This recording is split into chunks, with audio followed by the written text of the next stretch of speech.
Brought to you by Chevy, baseball's #1 fan, Chevy, an American Revolution. Well, there it is officially. World Series game number 4 postponed due to rain. So we will push this all back one day. Who's warming up? Who's in the bullpen? Ducky Medwick, I loved you.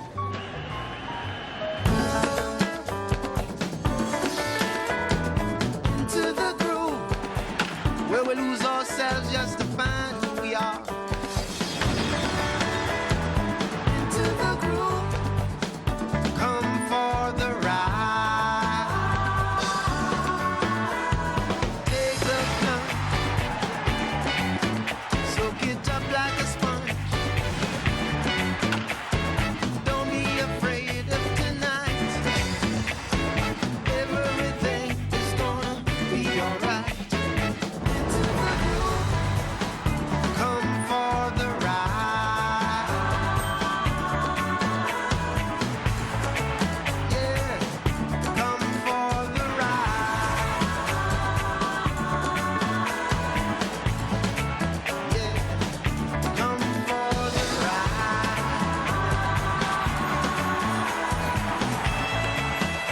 Hey, bartender, get this guy a drink on me. No time, my good man. I got a date with a hot ticket called the World Series. Oh, doing the Doppler. New music from Ziggy Marley. Wet Stuff from Game 4, the original. The Cardinals and Tigers put on hold last night. Really the only logical move. It wouldn't have been a baseball game. It would have been survival, said Cardinals manager Tony La Russa. So shall we try this again? Welcome to Busch Stadium. They call this place baseball heaven.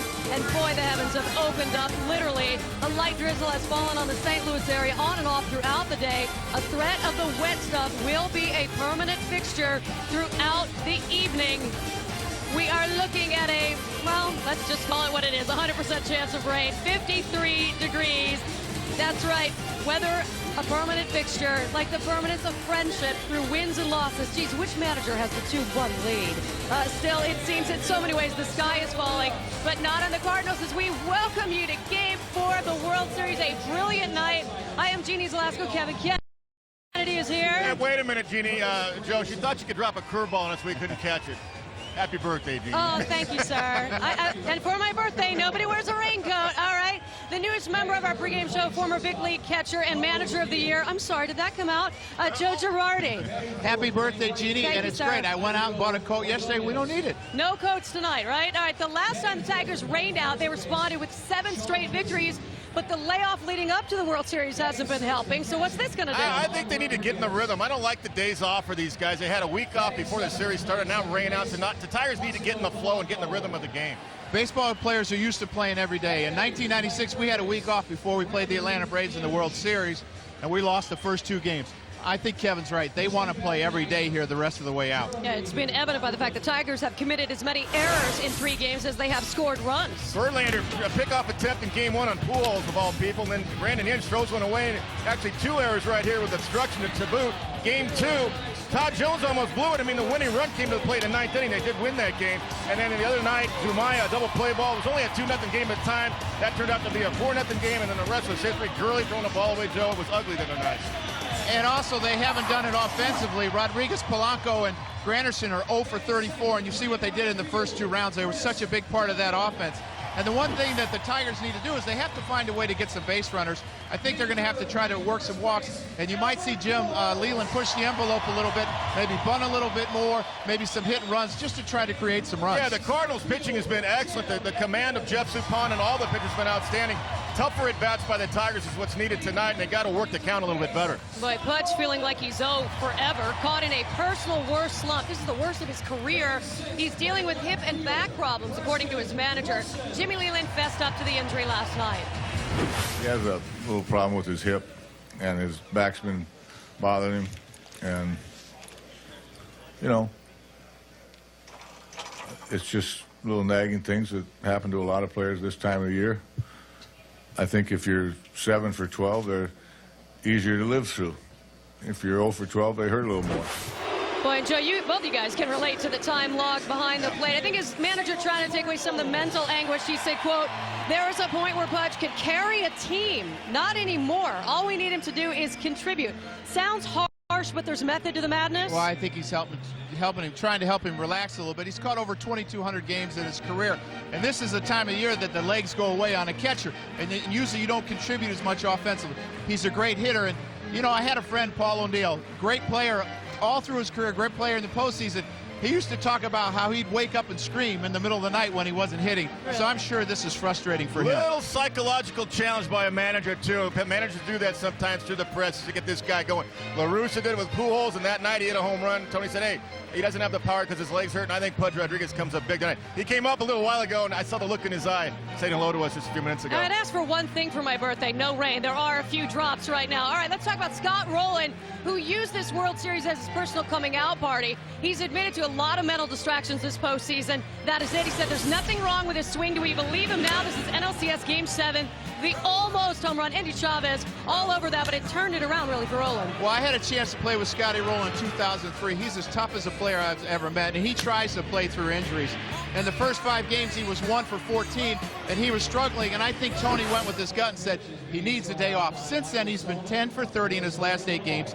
He's been in the middle of all the rallies. He scored 8 runs in 8 games. And with Tony's lineup, he'll mix and match. A couple lefties in there tonight. Aaron Miles, a switch hitter, will hit from the left side. Of course, Duncan in the 2 spot. All right, this series all about pitching. Chris Carpenter threw 8 innings of shutout ball the other night. That's why he's the Chevrolet player of Game 3. You can log on to worldseries.com/Fox Sports and vote for your most dependable player of the postseason. A chance to win Chevy's most dependable Silverado. Of course, Mr. Carpenter would be nothing without the catcher behind the plate. We got a couple of catchers right here. Yeah, we got one up in the booth, and Tim McCarver that will say, hey, the defense behind the plate, the most important thing, especially in the postseason. You know, game management by Yadier Molina has been phenomenal. I mean, he's taken charge for a young catcher. He has really shown tremendous leadership. Well, his fundamentals are so great. He's a great receiver, he's a great blocker, and he's a great thrower. But most importantly, the pitchers trust him. And that relationship between the pitching staff and the catcher is probably the most important relationship on the field. Yeah, he was the hottest bat for the Cardinals in the LCS. Still had a week ago, the Tigers, hottest team in baseball. Now it's another sticky situation the other night. A Cy Young winner. Tonight the NLCS MVP takes the mound. We have more from Game 4 of the World Series. Just try to keep up with the Jones. Guys, it's here. The World Series is here. Momentum could change on a single play. You can't script October. Anyone can be a hero. The World Series next. I'm a pretender.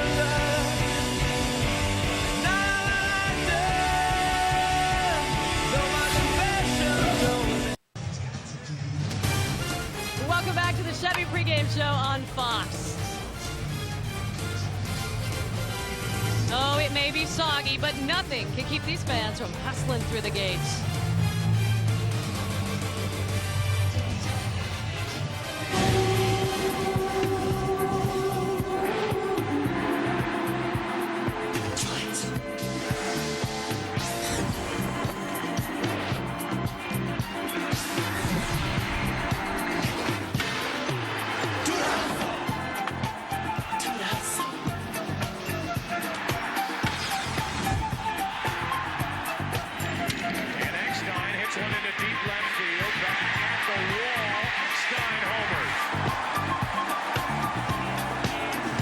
Expect the hustle, expect the unexpected. But David, as of the other night, the Cardinals' offensive spark plug no longer misfiring. He broke out of his 1 for 17 slump in this Cardinals offense, ready to take off.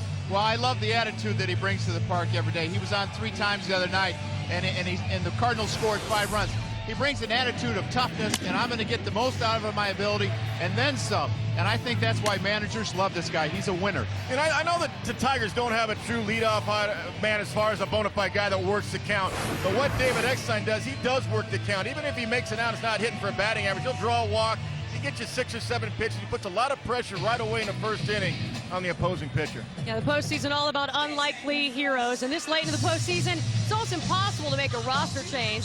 Almost. After months with the AAA Sydney affiliate, you know, in a pineapple under the sea, Scooter is back by popular demand. This is Scooter. You know, a sweeping curveball can save my gorgeous face from getting smacked. I scoop from one side of the plate to the other and drop down at the same time. So remember, a sweeping curveball sweeps right off the plate. Well, I think Jeff Suppan, he's been great since the second half. He's been 7-3 with a 2-4, and he was outstanding against the Mets. He's got that great curveball, just like Chris Carpenter. I think he's going to follow his lead. He's going to use that and his sinker a lot. I wanted to hear you do that in a Scooter voice. Well, I don't have a Scooter voice. Yes, you do. Well, you know, and on the flip side, the big right-hander Jeremy Bonderman, he's really come into his own. I mean, it was only 3 years ago where he lost 19 games and the Tigers lost 119. I mean, he survived that, so this is really, yeah, it's a big stage for him, but yeah, he'll be ready for it. And when he's on, his slider is devastating. Talked to a lot of hitters this year to face him. That's his out pitch. He throws 95, but 8.5 strikeouts per 9. That was second in the American League, only behind Yohan Santana. So, you know, if he's on, like I said, I think he's going to be up for this one tonight. All right, one prediction's already come to fruition. 100% chance of rain. It's drizzling lightly. Let's figure out the game this evening. Well, Jeff Suppan has pitched great, and I love the way he's pitched in the playoffs, but I love power pitchers on cold nights, and it's a cold night here in St. Louis. I think the Tigers have better at-bats. I think it's a bullpen game. I don't think either starter is going to have a decision. I think the Tigers are going to even this thing up tonight. All right, it's only a one-game lead. In a matter of hours, the Tigers could turn this series around. In a matter of minutes, it's son of Ozzy. The kid of the former Cardinals great can sing, and so can Nina. Enjoy the fresh new music from the fresh new artist right now.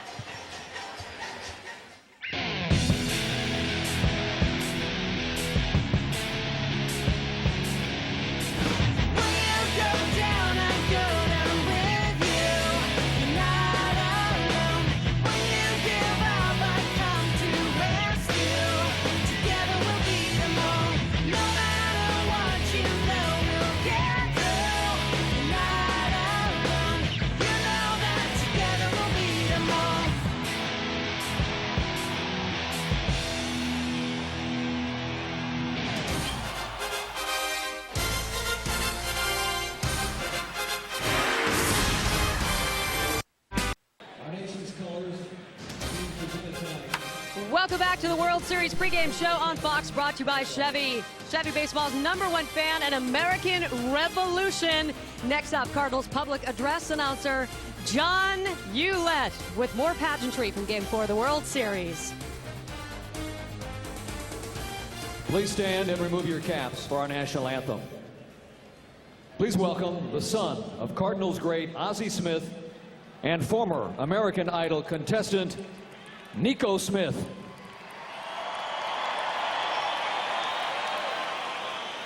Oh, say, can you see by the dawn's early light what so proudly we hailed at the twilight's last gleaming, whose broad stripes and bright stars through the perilous fight o'er the ramparts we watched were so gallantly streaming, and the rocket's red glare, the bombs bursting in air, gave proof through the night that our flag was still there.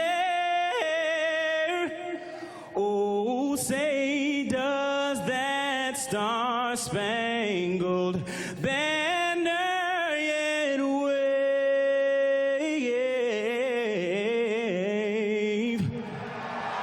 o'er the land of the free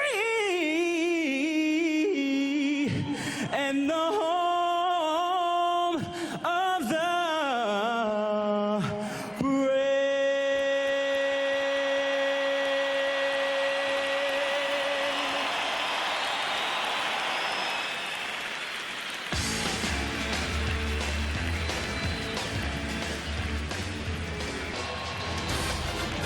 Finally, some baseballs. We welcome you back to Game 4 of the World Series, delayed, but absolutely worth the wait. Here's Joe Buck and Tim Carver.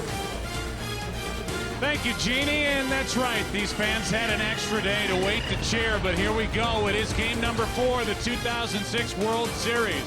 The Detroit Tigers, the St. Louis Cardinals. Cardinals up 2-1. And now welcome to the broadcast booth, everybody. I'm Joe Buck. Tim McCarver is coming right up. Well, we were washed out last night, as you know. I'm tired of looking at radar screens. It's time to play baseball and the pitching matchup in this Game 4. Everything just pushed back a night. And so that means that Jeff Suppan will take on Jeremy Bonderman and Tim McCarver. We look within some of these numbers. And for Detroit, you've got 3 guys who have helped carry this Tiger team to the World Series, who right now so far are not hitting at all. And if Detroit expects to win this series, they have got to have production out of 3 irreplaceable players. But so far, Curtis Granderson, Placido Polanco, and Ivan Rodriguez 0 for 34. And it's the first time in World Series history 3 teammates have gone hitless in at least 10 at-bats in the first 3 games. Remarkable, really. For the Cardinals, it's Jeff Suppan getting the ball tonight. Now, we saw Chris Carpenter 2 nights ago pitch so well. However, if you really look at all the stats, Suppan has been the best Cardinal pitcher in the second half. Yeah, you look into the numbers for the National League Championship Series MVP and check that first point. No hits allowed to 16 leadoff batters, and he was pitching to the New York Mets, one of the best hitting lineups in the game. As Tim said, he was the MVP of the National League Championship Series, and he takes on the Tigers and Jeremy Bonderman tonight. So far, it has been the Cardinal pitching that has put the Cardinals up 2 games to 1, with a team ERA in this World Series microscopic. Tigers trying to even this set tonight behind Jeremy Bonderman. Should be fun. Let's hope the rain stays away and we get through it uninterrupted. Game 4, yours next on Fox.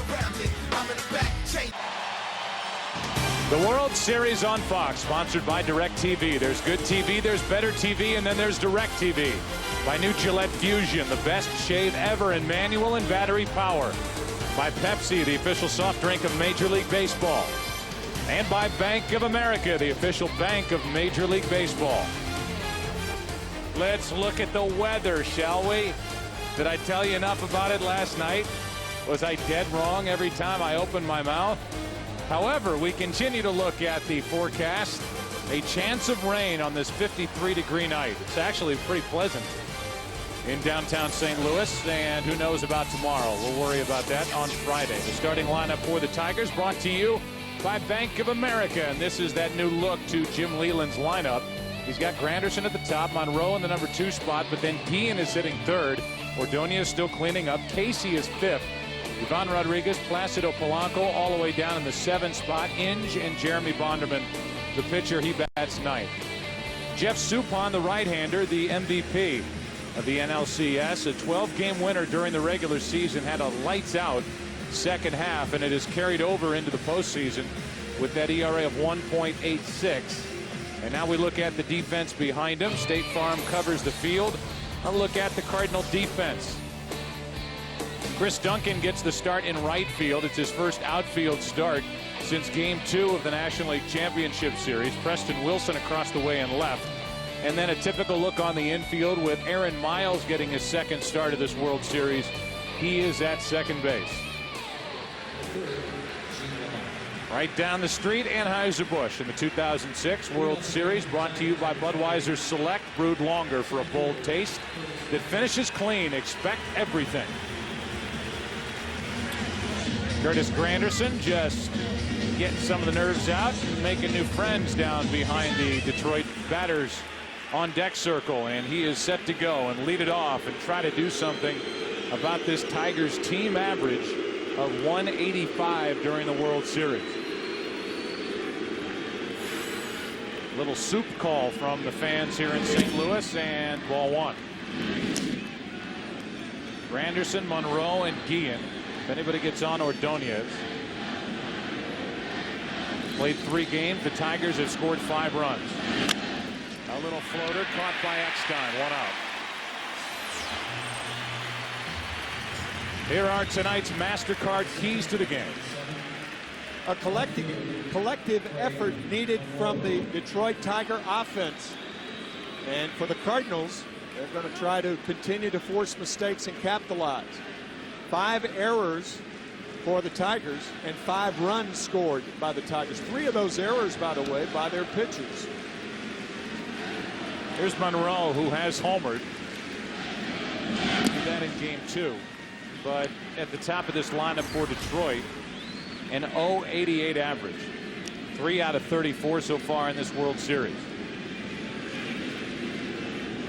Hit that home run in Game 2 to help Kenny Rogers. He grounds to the shortstop Eckstein. 2 out.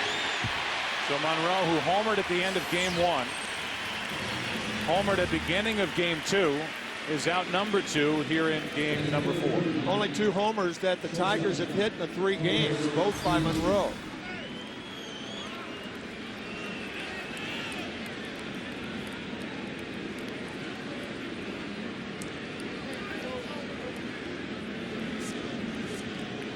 Here's Guillen.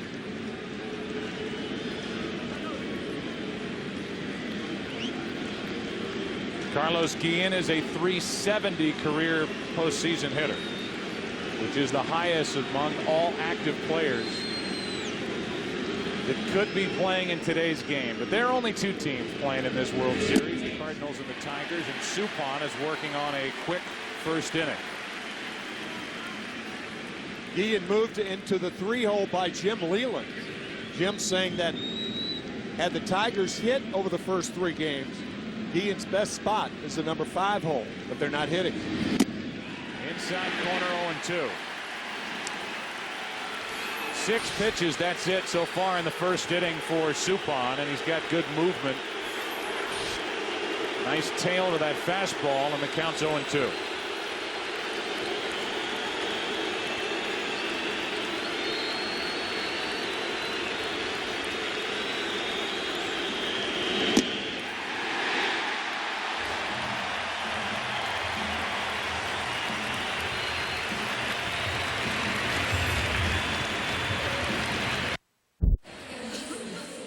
The World Series on Fox, sponsored by MasterCard.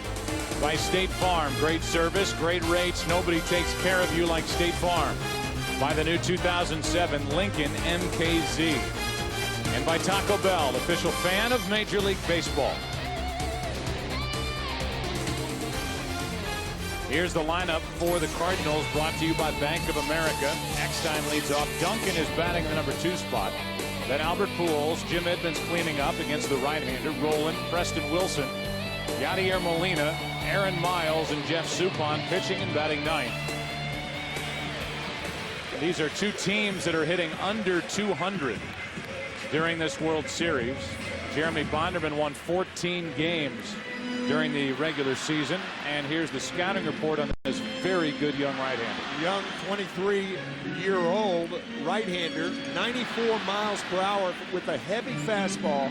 His slider, as Kevin Kennedy said in the pregame, is a strikeout pitch, and the Cardinals will have to lay off that pitch with 2 strikes. Otherwise, Bonderman will eat you up.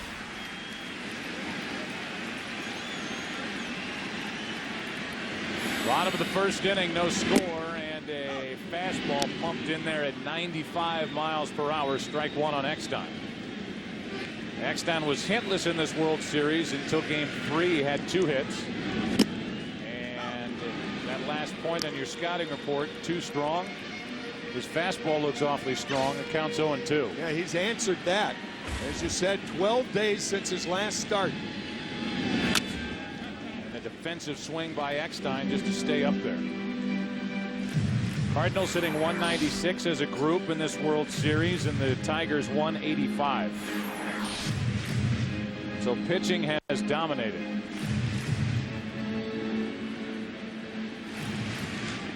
That was the clincher. ALCS Game 4 got a no decision.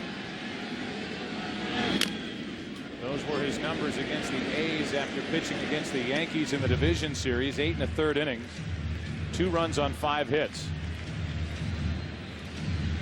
Even with the off day yesterday because of the rain out and potential with rain tomorrow, Jim Leland will not play around with his rotation at all. 1 ball, 2 strikes on Eckstein. Yeah, that's the slider that Jim Leland loves, and that Cardinal hitters will have to lay off of when they're behind in the count. That ball out of the strike zone, low and away to righties, down and into lefties. Eckstein hits it down the left field line into the corner. It is foul.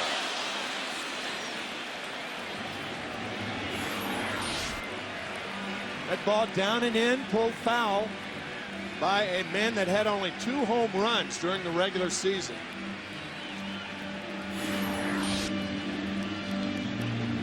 Has one during the postseason. Playing with an injured left shoulder, the 1-2 pitch. This is Eckstein at his finest.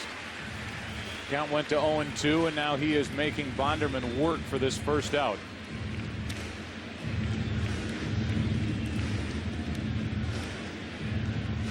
For Bonderman, since 2003, every year his innings pitched have gone up. His ERA has gone down. The 1-2, 2-2.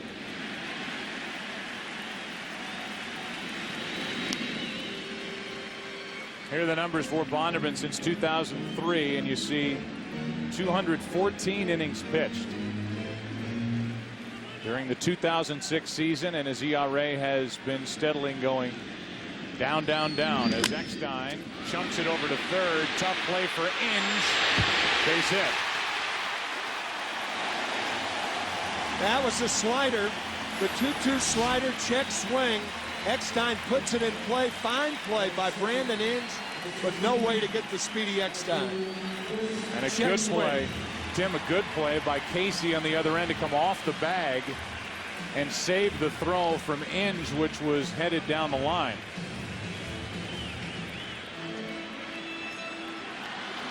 A lot of people don't realize how very difficult that bare hand play is. Not only bare hand, but you have to have it in your fingers ready to throw. Here is Chris Duncan. And there is a fastball for a strike. Duncan is 1 for 4 so far in this World Series. Tony La Russa asked him prior to this start which field he wanted to play, left field or right field. He says he feels more comfortable in right field. And he grounds one to short. Easy for Guillen to step and throw. Double play.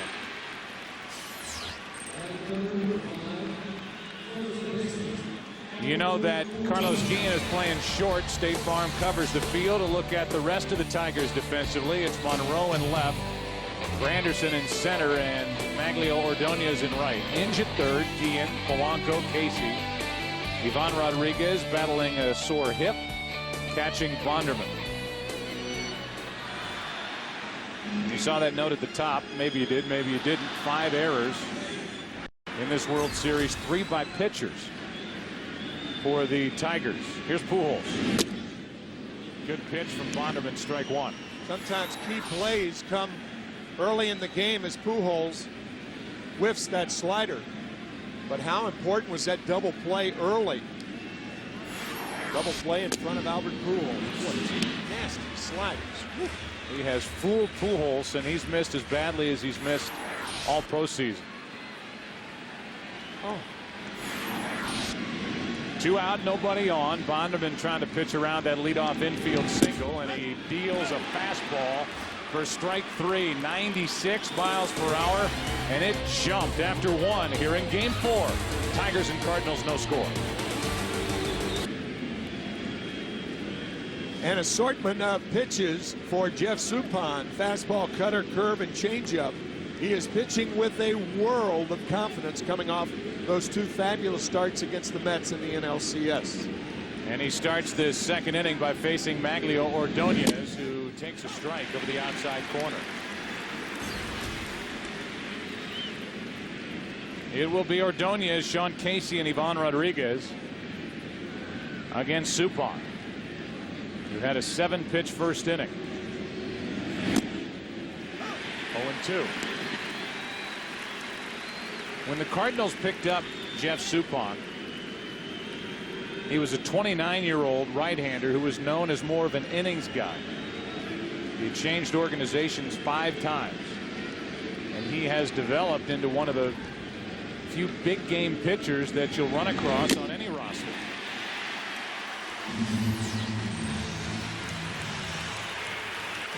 Here are the fabulous 2 starts against the Mets.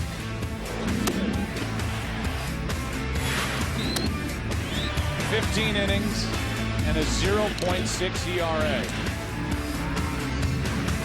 And Jim, what he did in Game 7 on the road at Shea Stadium, pitching around a key error in the bottom of the 6th inning committed by Rolen after Rolen had been robbed of a home run by Andy Chavez, kept it 1-1. His right arm has pushed the Cardinals into the World Series because of that effort. Ball 1 to Sean Casey. There is no question about it. Bases loaded and 1 out in that game in the 7th inning. Had the strikeout and the ground out. And then the Molina home run put the Cardinals in the World Series. The 1-0 to Casey. Is it high in the air to right field? Might go. Back at the track. At the wall. Casey is homered to put Detroit on top 1-0. Sean Casey, who hit 5 with the Tigers down the stretch, gets his first of this postseason. Batting in the number 5 spot, he has put Detroit on top. Yeah, I was just going to say, watching the Tigers take batting practice tonight, the guy who was eye-popping with his at-bats was Sean Casey. Keep in mind that Sean Casey is a lifetime 300 hitter for the Reds, down and in. All a left-handed hitter has to do is drop the bat head on it, and Sean Casey puts the Tigers up here in the 2nd inning. Now 6 for 16 against Suppan with 2 home runs. That was his 2nd. And he puts Detroit out in front here in St. Louis in the 2nd. The ball to Rodriguez. That looked like a slider that was meant to be around the hands. Instead, it was down and in. And Casey took care of the rest. Here's a 1-0 to Pudge Rodriguez. Fouled off to the right. Casey hit 3 home runs. Here's the reaction from the Tiger bench. 3 home runs with Pittsburgh and only 5 after getting picked up by Detroit. Not known as a power hitting first baseman, but that was a timely shot for Detroit, down 2-1. Rodriguez fights it off and grounds one through the right side, and Ivan Rodriguez has his first hit of this series and had been 0 for his last 23 prior to that base hit. Suppan trying to come inside and a little inside-out swing. And Pudge Rodriguez with his first hit of the series. First hit in 6 games, as Joe said. Now I think you're going to see the runner in motion somewhere in the sequence right here with Placido Polanco. Sometimes the best way to fight your way out of a slump, and he's been in one the last 3 games, is to put the hit and run on. This guy's as good as there is in the game in doing so.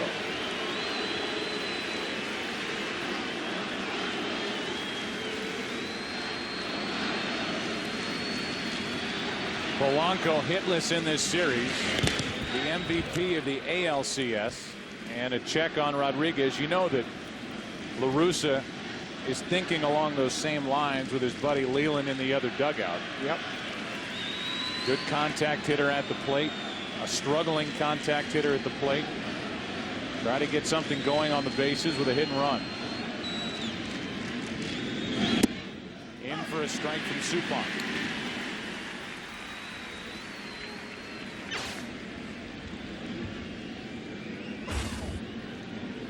Polanco hit .471 during the first 2 rounds of this postseason. That's why his 0 for 10 start to this World Series is so shocking.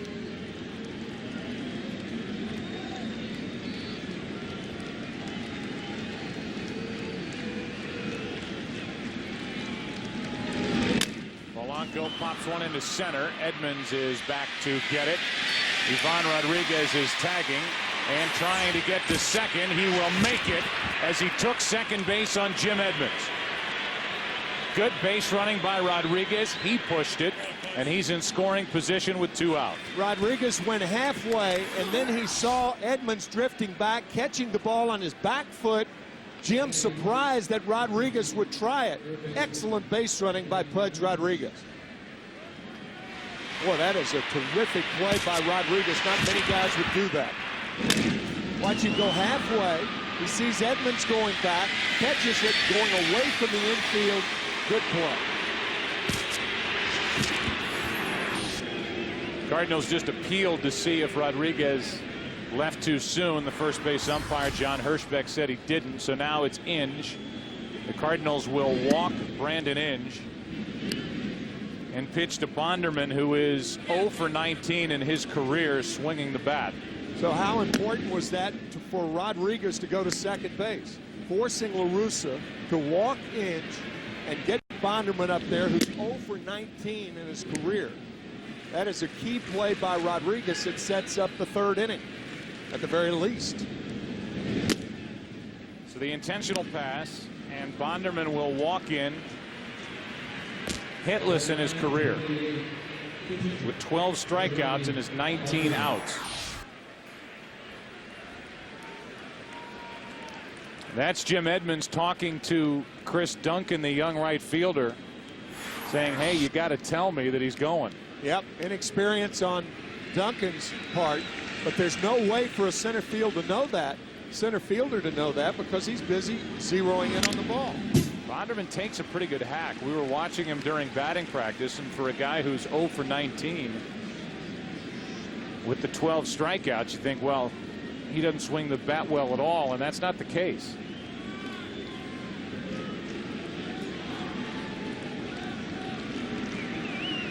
Lead runner is Rodriguez. Inge on at first, 2 out. 1-0 Tigers on the Casey home run.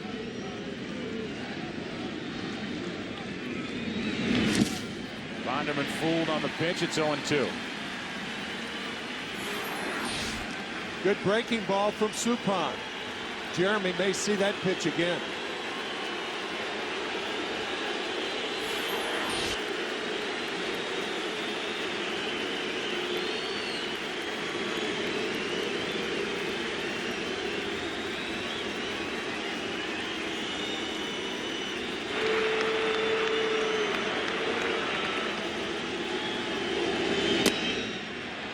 Took a fastball outside, ball 1.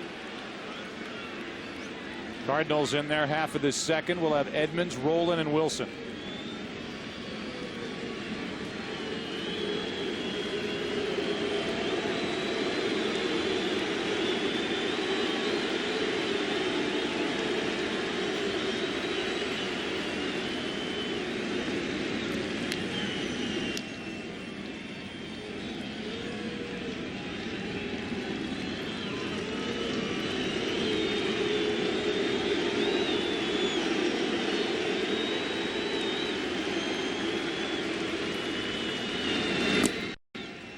Ball 2. On deck is Granderson, who hit a soft line drive to short to start this night.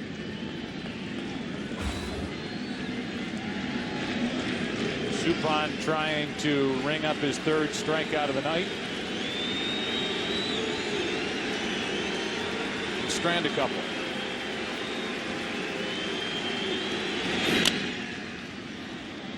Still 2-2.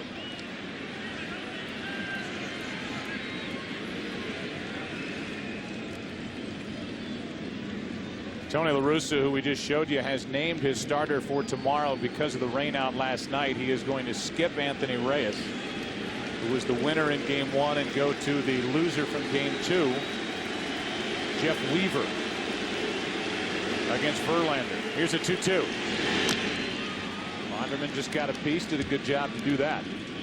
The biggest difference between the Cardinals and the Tigers from a pitching standpoint is that the Detroit Tigers, one of the best rotations in baseball, featuring Kenny Rogers, but they have 4 in their rotation. The Cardinals are dealing with 3 pitchers now. So it's 3 starters for the Cardinals, 4 for the Tigers. Bonderman has made Suppan work and grounds one to first right at Pujols. The inning is over. However, the Tigers strike first. Sean Casey batting in the number 5 spot. Goodbye, and Detroit grabs a 1-0 lead. We go back to that play in the top of this second inning, caught by Edmonds, and then Ivan Rodriguez took advantage and took a base. And then Jim Edmonds telling Chris Duncan, who's only started 19 times in right field this year, let me know something. And now Chris saying, I saw Jim going back and talking to David Eckstein. Inexperience showing up there on Chris Duncan's part. Edmonds will walk to the plate first up against Bonderman. Jeremy made a start against the Cardinals on June 25th. Went 7 innings, allowed 1 run, struck out 8. And he allowed a leadoff infield hit to Eckstein in the first. Duncan bounced into the double play. Pujols struck out on 3 pitches. And now Edmonds first up.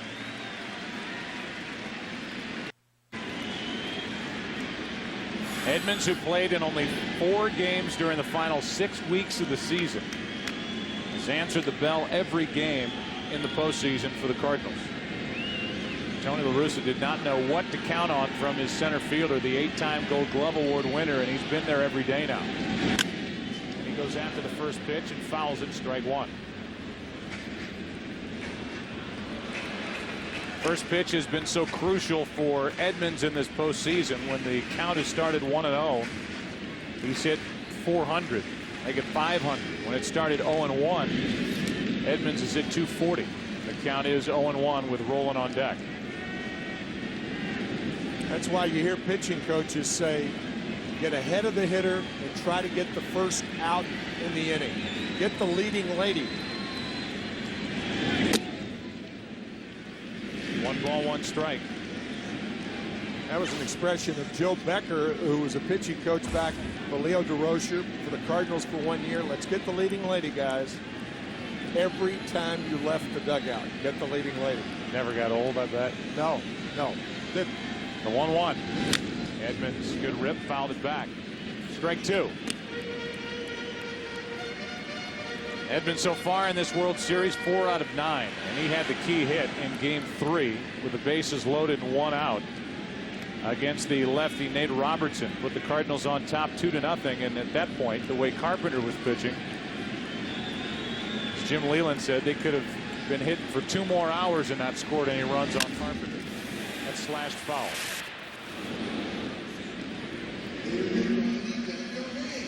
Still 1-2 on Edmonds.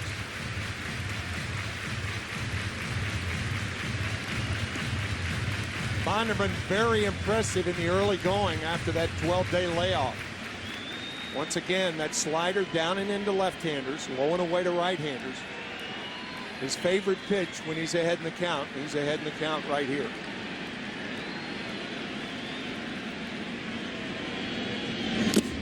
And Edmonds strikes out to start the second, and let's check in for the first time tonight with Chris Myers.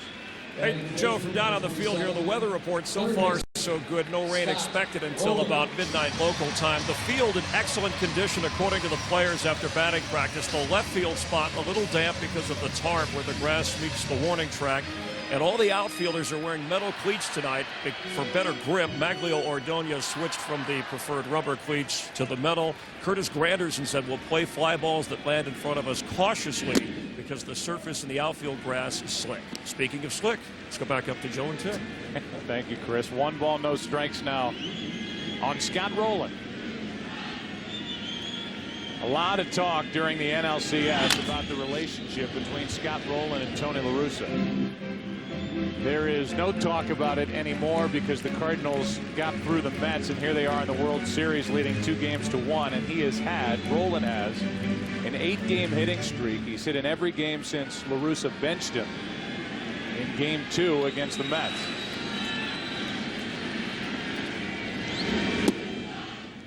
A little high and tight, 2-1. Up to that point, when he was benched, Rolen had been 1 for his last 29 in the postseason. So he has turned it around. And he gets under it, pops it foul, and that ball will get out of play. 2-2. Scott Rolen, not unlike most major league players. When I'm not playing, I'm unhappy. When I'm playing, I'm happy. And within that, if you ask Scott, not being told that he wasn't going to play that Game 2 and finding out about it when he got to the stadium is what didn't sit right. But all that is ancient history now with the Cardinals in the World Series. A 2-2 pitch. Good pitch from Bonderman. Rolen checked his swing. It's a full count. Fastball just misses outside.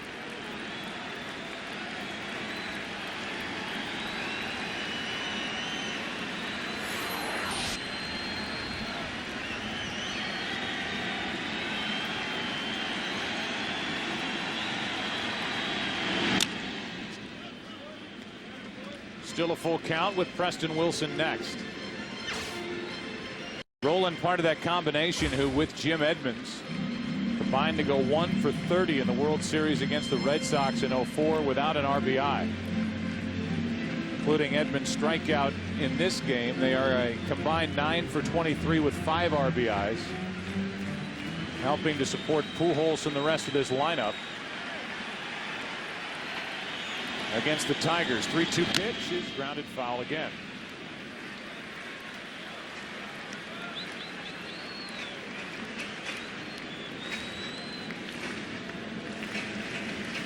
Got Rolen turning around and asking Mike Winters, the home plate umpire, if that pitch was a ball. It was inside.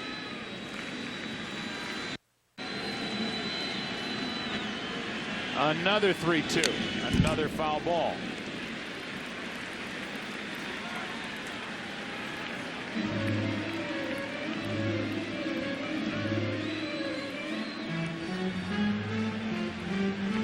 Bonderman had a roller coaster type season. He started 11-4 through the end of July and then went through an 0-4 stretch with a big ERA of 5.5. But since the 11th of September, he's undefeated, 4-0. And Rolen hits one in the air to left field. Back at the track, Monroe for out number 2. Rolen hit that ball just above the trademark. Was not on the sweet spot. It's a thing about Bonderman's fastball, that tailing heavy fastball. It's very difficult, even when you make pretty good contact. It's tough to hit him out. He allowed 21 home runs this year, which is not a lot for a guy who worked 214 innings. Monroe makes the play on the warning track.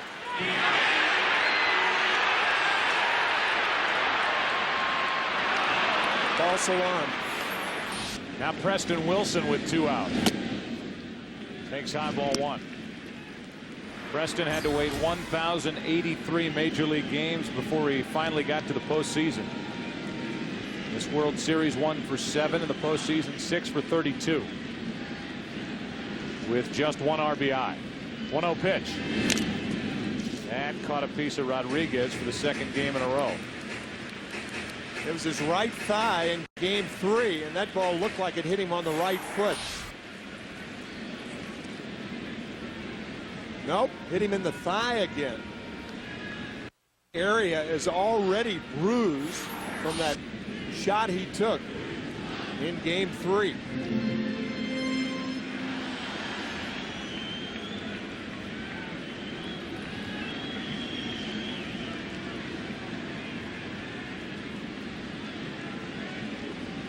Here's a 1-1 on the inside corner, strike 2. Bonderman with 2 strikeouts, and he's allowed just the infield single. And Bonderman's going to need the tongue depressor or something to get the mud out of his spikes. And the one guy who loves that is Ivan Rodriguez, flipping his mask off. And that's what happens when you get hit so many times. You get mad back there. You could see him grabbing his thigh.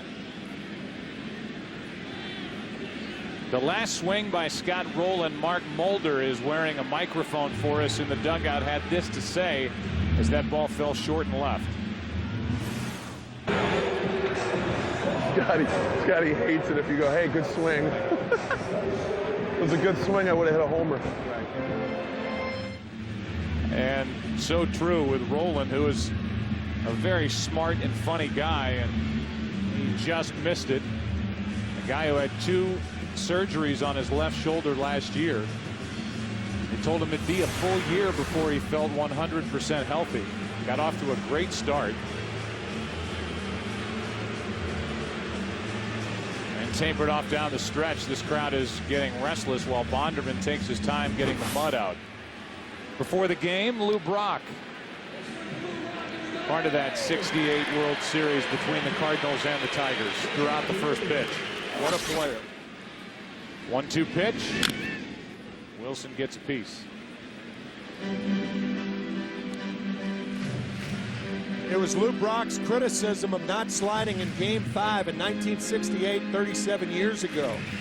And I'll tell you, that's a myth that has been perpetuated over the last 37 years. He should have gone in to home plate against Bill Freehand standing up. He was out, and Freehand deserves the credit, and Brock does not deserve the criticism.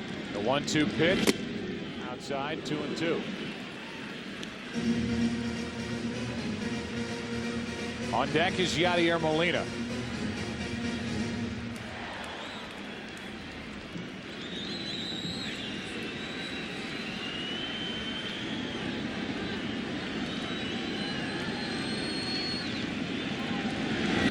Wilson grounds it back to Bonderman. And Jeremy Bonderman, the 23-year-old, is through 2 uneventful innings. We go to the 3rd. Who's coming up? Top of the order for the Tigers, who lead by 1. Curtis Granderson will lead off for the Tigers. Top 3 in the lineup: Granderson, Monroe, and Guillen against Suppan. Took 7 pitches for Suppan to get through this group in the 1st inning, and he misses with ball 1.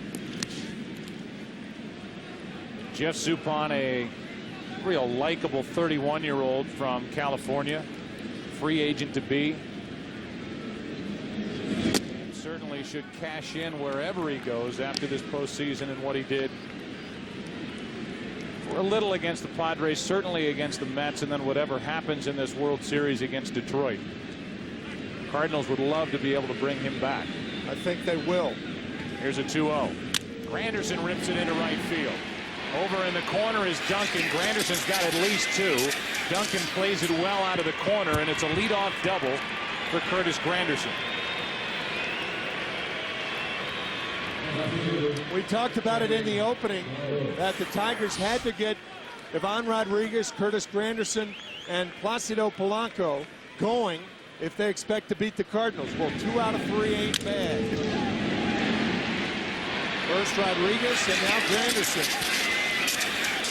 That is the first time in the League Championship Series and the World Series that a hitter has had a hit to lead off an inning against Suppan.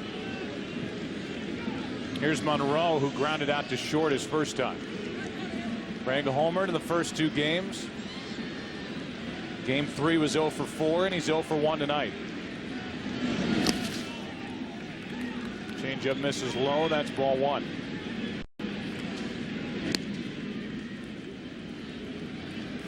So there are the numbers as Suppan gives up the leadoff double, and for Monroe, he's been a .211 hitter on the road during this postseason with 1 of his 5 home runs.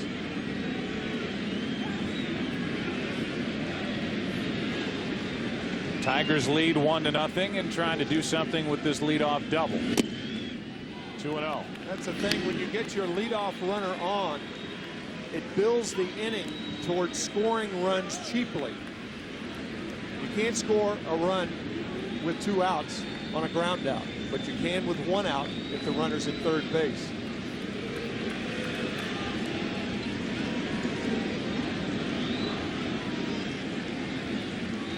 Monroe with a count 2-0 takes ball 3. On deck is Guillen. Carlos struck out his first time, but he has been the most potent hitter on a day-to-day basis for this Tigers team in the postseason. Again, hitting .370 in his career in playoff baseball.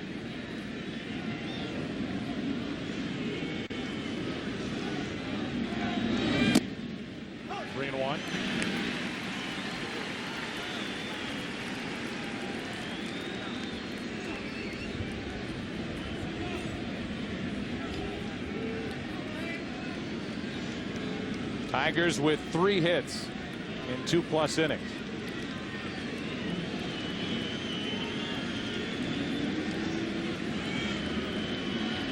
Monroe grounds to the left side. Roland gets the high hop. Monroe does not advance the runner. Tim, your old friend Scooter is back, and he gets some assistance from Jeff Suppan as they describe the changeup. Hello, friends. It's Scooter. Hey, kids, this is Scooter's pal, Soup, and I'm here to talk to you about a changeup. A changeup is a fastball that moves really, really slow. Something that Jeff did for us during the regular season last year or the year before, I'm not even sure. And what better time to bring it back than to show a little personality from Suppan and describe for the kids what a changeup is. And that's one of the pitches in the arsenal of Jeff Suppan as he works to Guillen with a runner at second, one out. Ordonez next.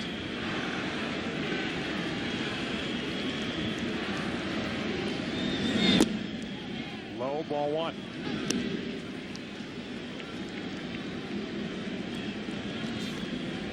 Guillen during the regular season hit .320. 19 homers, 85 RBIs. Trying to come up here with his 6th hit of this World Series.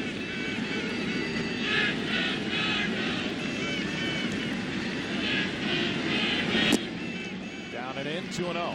We haven't talked about the defense of the St. Louis Cardinals as far as their vulnerability is concerned. Chris Duncan with only 19 starts in right field, 40 in left. And you mentioned earlier that Tony La Russa gave him his choice, and he is in right field, and he is not a good defensive outfielder. Still learning the position of playing the outfield, normally a first baseman. Good speed out at second base for the Tigers, and Granderson, 2-0 pitch. 3-0. On deck is Ordonez, a guy who has hit well in his career against Suppan. 17 out of 44 with 2 home runs. Suppan fell behind Monroe 3-0, came back and got him on a ground ball to third. Now it's 3-0 on Guillen.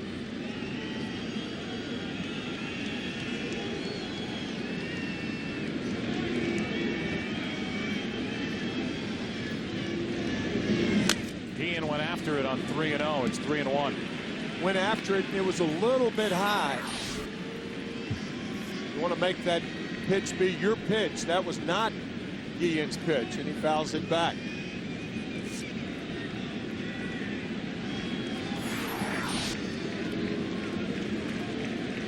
Crowd is quiet with a count of 3-1 on Guillen, and the Cardinals trailing 1-0 here in the 3rd inning.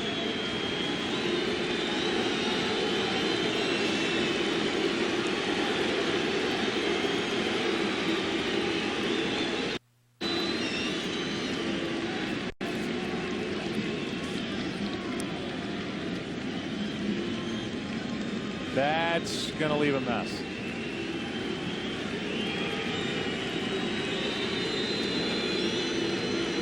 And Guillen's getting frustrated with Suppan, who's taking a long time and getting a sign from Molina. Yadier Molina, the 24-year-old catcher, has been getting better and better at calling games, and it's something that Dave Duncan and Tony La Russa are very hard on their catchers about. 3-1 pitch is low, and it's 2 on with 1 out as Suppan walks his second to the. It puts 2 on, and it brings Maglio Ordonez to the plate. Kind of an oddity that all 3 times Detroit and St. Louis have met in a World Series, in 1934, which the Cardinals won, in 1968, which the Tigers won, and now here in 2006. The Cardinals won game 1, Detroit won game 2, the Cardinals won game 3. And the previous 2 matchups, the winner of game 4 ended up losing the series in 7 games. Detroit in 34, the Cardinals in 68. Now Ordonez steps out. When Suppan needs a ground ball, he goes to his fastball down in the strike zone. And that, for the most part, is what every pitcher does. You don't go for ground balls on all speed pitchers. And a fly ball into left field. Ordonez got under it. Preston Wilson finds it in the mist and hauls it in for out number 2. Sean Casey will walk in. His last time up, he went deep, and Mark Mulder was on the bench with questions.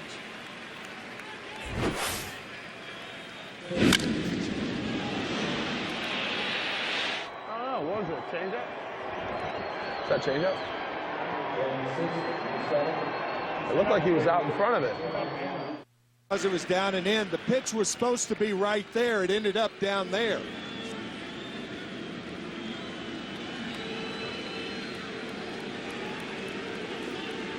Out in front of it and hooking it for a home run. The only run of the night, and Casey has a chance to do some more damage. 2 on with 2 out.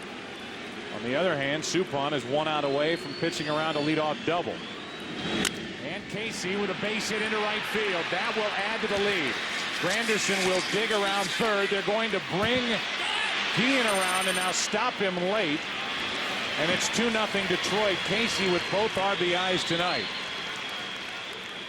Sometimes if you hit a pitch and hit the ball out of the ballpark, when you come up the second time, you look for another pitch. The fastball was the home run. Now the curveball, and it looked like Casey was looking for the breaking ball. He got it and drives in his second run of the ball game. Not a bad breaking ball from Suppan. If you hit a pitch like that, you almost have to be looking for it. Good hitting by Casey. Granderson scored easily. And then Guillen was being waved around and stopped very late by Gene Lamont.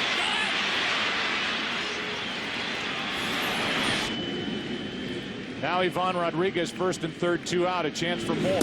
And Rodriguez takes a fastball for a strike.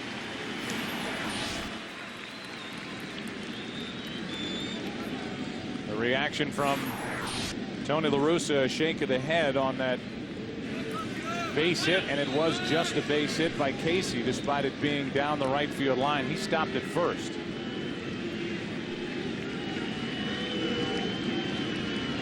The 0-1 to Rodriguez. Checked his swing on a ball in the dirt, 1-1. Cardinals in their half of this third will have the bottom 3, Molina, Miles, and Suppan. Casey having a big night, being talked to by Andy Van Slyke, a former Cardinal, came up through the Cardinal organization. Came up in '83, played in St. Louis through '86, and was traded in spring training in '87 to the Pirates for Tony Pena. 1-1 pitch. 2-1. Van Slyke had a great career for Jim Leyland with Pittsburgh. And tried a number of years back to make the Cardinals team out of spring training, playing for Tony La Russa. Hit well in spring training, didn't make the club, and he hung it up.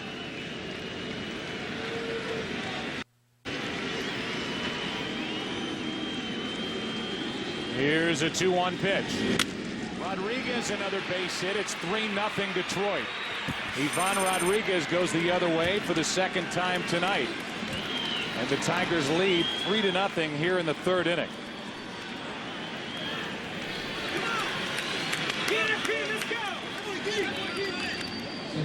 So Granderson, Rodriguez, Polanco 0 for 34 coming into this game. Granderson with a hit, Rodriguez with a second hit. And once again, the Tigers getting that leadoff runner on. And when the leadoff runner gets on, he scores 43% of the time. And after that, the percentages are cut down dramatically.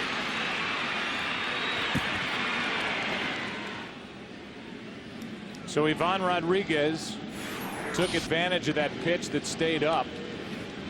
And now it's 2 on with 2 out. And Placido Polanco, the other guy who's still hitless, and now batting the number 7 spot, trying to add to a 3-0 lead.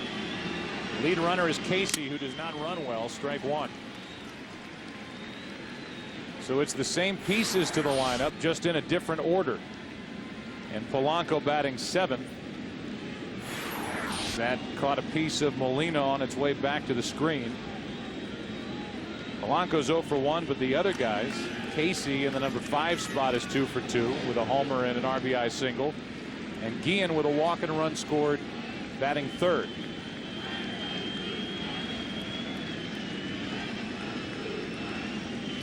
The 0-1 pitch down and away, 1 ball, 1 strike.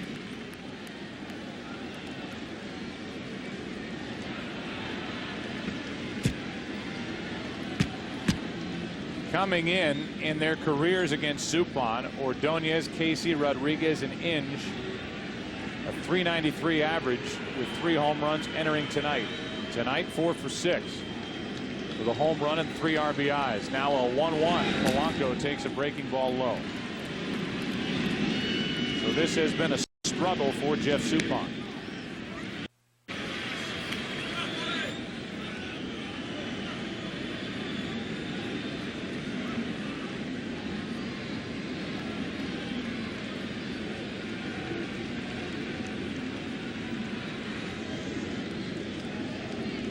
A 22 pitch, 15-minute half inning for Suppan here in the top of the third. A 3-0 Detroit lead, and Polanco grounds to short for Eckstein. We go to the bottom of the third inning. Bottom 3 in the lineup coming up for the Cardinals. Molina, Miles, and Suppan. 2 more runs for Detroit. They lead at 3-0. I think this one. Yeah, that one. Jeremy Bonderman has given up 1 hit. It did not leave the infield. A clunker hit by Eckstein for a leadoff infield single in the first. He has made some good pitches since, and here he is leading 3-0 and dealing a breaking ball for a strike. Yadier Molina, who's had a great postseason, hitting .319 after going the entire season hitting .216. Out in front there, and it's 0-2. Molina, Miles, and Suppan, the 7, 8, and 9 hitters.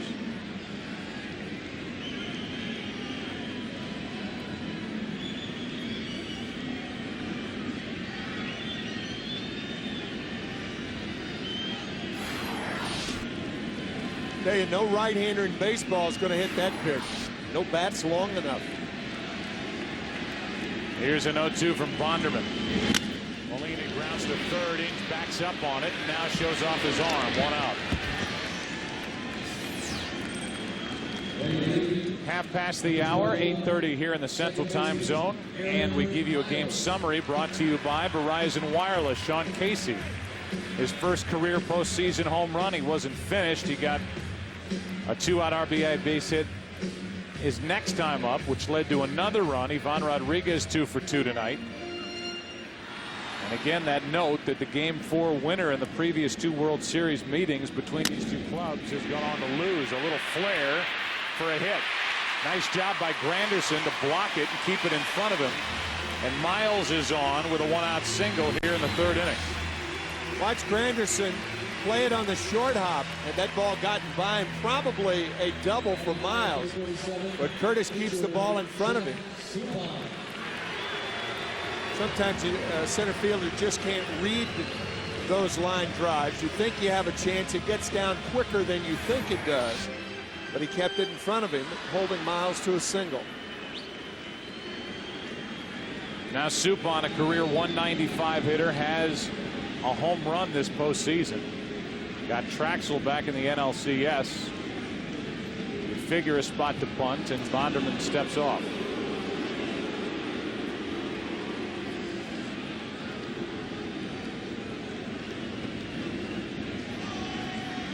Hit and run. Throw down to second, bounces in, and Miles is safe. Aggressive by Tony La Russa here in the third inning. Especially when you're trailing by 3 runs. Suppan fails to get the bat on the ball. A short hop, and Guillen can't come up with it. That is very aggressive when you're trailing by 3 and use a hit and run with a pitcher who doesn't make much contact. Miles in there. It goes down as a steal and obviously a stolen base attempt. It was the front end of a hit and run. Suppan missed it. And it is the first stolen base attempt of this World Series as we play here in Game 4. Yeah, we talked about it in the other 3 games. Against these 2 catchers, you're not going to run much, especially for teams who are not fast. And the Cardinals nor the Tigers have a lot of guys who are fast. Among active catchers, Ivan Rodriguez is #1 in his career, throwing over 44% base stealers out. Molina's #2 at 43.5. Now Suppan swings and misses at that slider down and away. It's 0-2.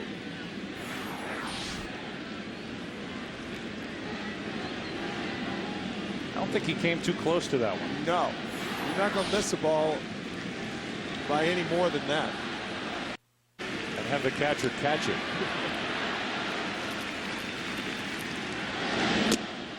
Two out, and strikeout number 3 for Jeremy Bonderman. It's going to be up next time.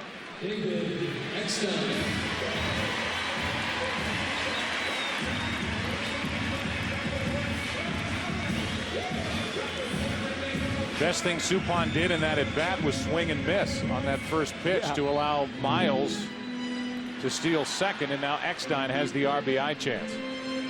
That's a very good point, because what he didn't want to do, he did, and it worked. Eckstein singled his first time.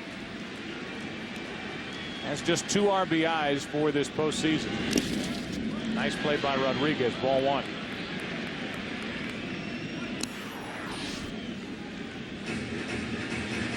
Perhaps the greatest defensive catcher in the history of the game. Not perhaps, probably. Who's fighting with him? Bench? Jerry Grody, Johnny Bench. In more recent time, I think he's better than Bench, though. John, the best all-around catcher that I ever saw. That's a cross-up right there. He'll probably go out and talk to Bonderman. And time is called. Looking for the slider. The ball hits him on the heel of the glove. That's a cross-up.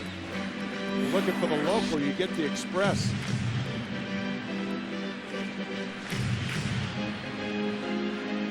Or maybe that was just Johnny Bench watching on TV back at home saying, miss it. That'll show McCarver. I think if you ask Johnny, he'd tell you that Pudge, you know, if you played that position, you realize all the special things he does back there, from the throwing to the catching. Mechanically, I mean, this guy really has no peers. There's Joe Garagiola. St. Louisan at the stadium tonight. 2-0 pitch. Eckstein lines one into left, and it's a 3-1 game. Eckstein will dig for second as he delivers with 2 out.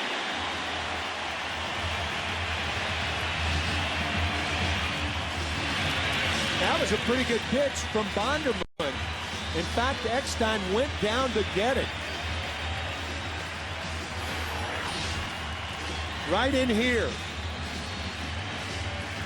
That's good hitting by Eckstein. It looked like a fastball. Scooted on that wet outfield, and the Cardinals score their first run. You see our United States Postal Service Fox tracks, and it was a 94-mile-an-hour pitch that Eckstein caught up to, not Duncan. 2 out, and a strike hits the outside corner.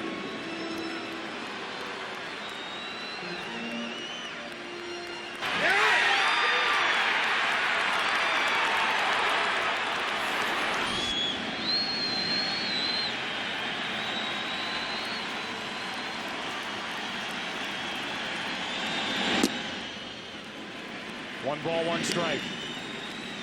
Duncan, the rookie, hit 22 home runs during the regular season. Second best total by a Cardinal rookie ever. Second to Pujols, who hit 37 in 2001. Good fastball hitter. And he takes it at the knees, 1-2.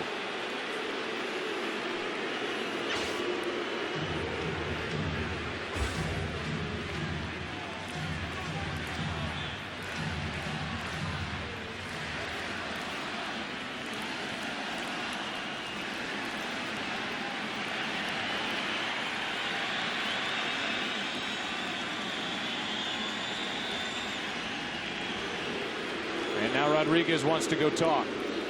Having problems again as Carlos Guillen is out to talk once again to Rodriguez and Bonderman.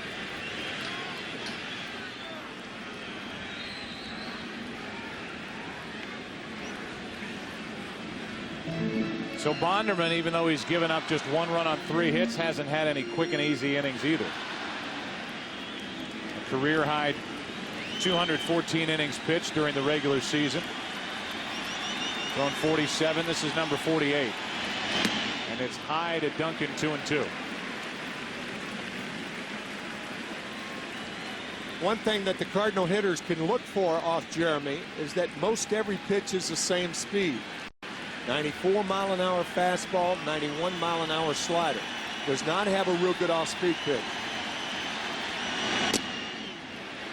That's tight on Duncan with Albert Pujols waiting on deck.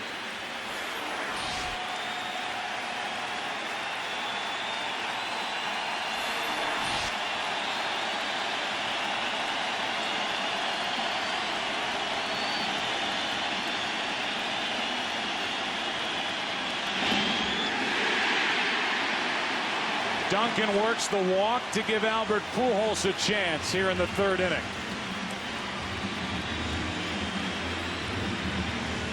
First time around, Tim, Albert Pujols waved at 2 sliders way off the plate and then took a called third strike on a fastball. The slider, and now the fastball for a strike. But rarely has the crowd been this vociferous about a walk. But they realize the walk to Duncan brings up Pujols. Pitching coach out to talk with Bonderman while Pujols is presented with one of the few RBI opportunities he's had this entire month. In his postseason career with runners in scoring position and 2 out, a .474 hitter.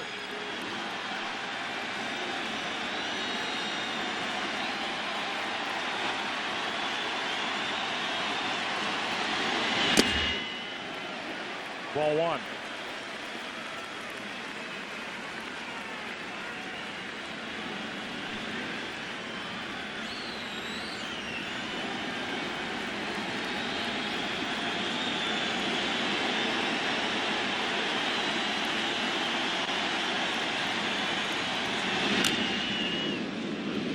One ball, 1 strike.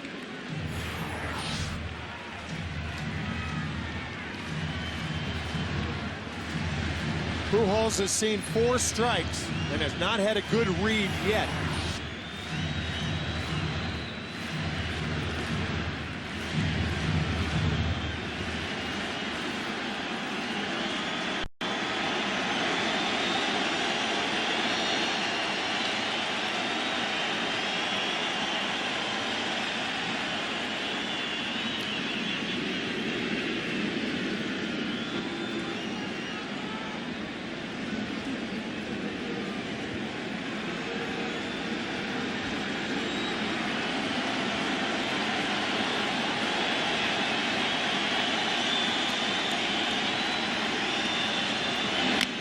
To the left side, Inge stumbled going after it, makes the play, and the inning is over.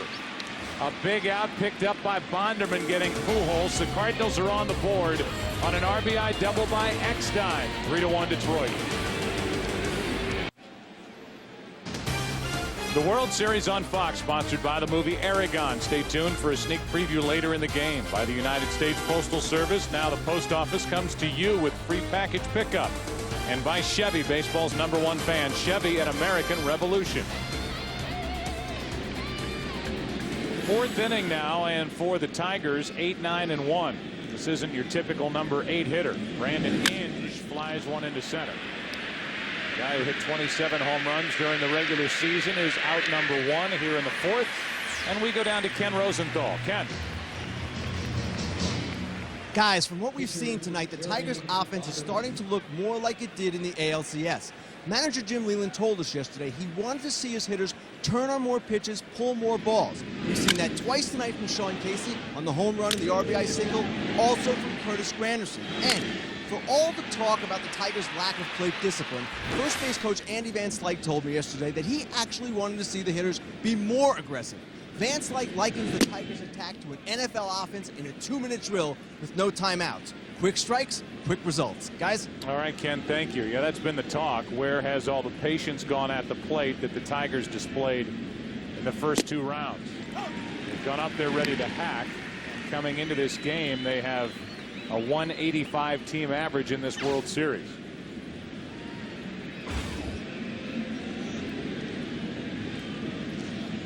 Bonderman with a count of 1-1. He did not go in the count 2-1. That's John Hirschbeck, the first base umpire. Bonderman holds up. Really not even close. Bonderman grounded out to the right side with a couple on his first time up. Now 0 for 20. Swinging the bat in his career. He'll get some hits though because he's got a swing. 2 balls, 2 strikes.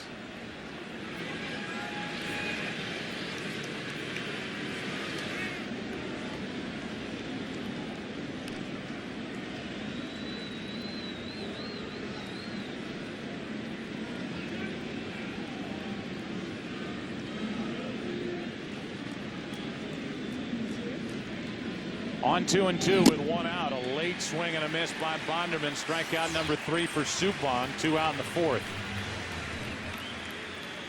Get tonight's game on DVD now at MLB.com or call 1-888-MLB-SHOP. So with 2 out, nobody on, Granderson, who has the double and started that 2-run rally that's the difference in this game in the 3rd inning, steps in. Joe, one of the key plays in the 2nd inning, not only the home run by Sean Casey, of course, but once again, Ivan Rodriguez taking second base. They walked in intentionally, and then the pitcher Bonderman made the last out, and that opened things up for the Tigers to score 2 because Granderson led off with the double in the 3rd inning.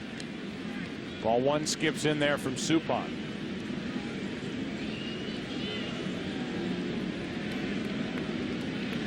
Cardinal infield in on the corners. 1-0 pitch. Granderson grounds to one of those corner infielders. Foul. 1-1.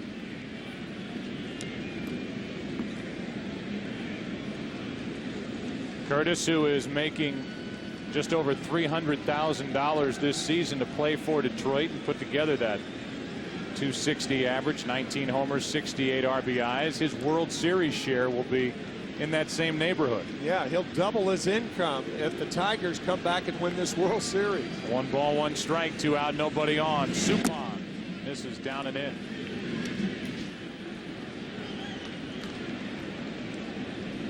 "15 innings in the NLCS. 1 run on 5 hits against the Mets. 3 runs on 5 hits tonight against Detroit for Suppan in 3 2/3.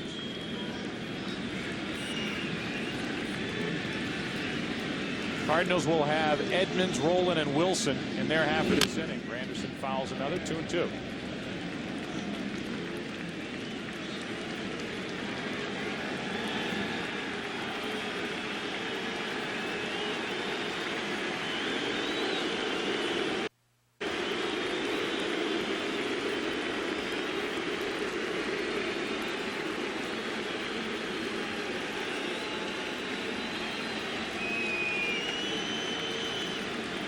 A 2-2. Granderson strikes out.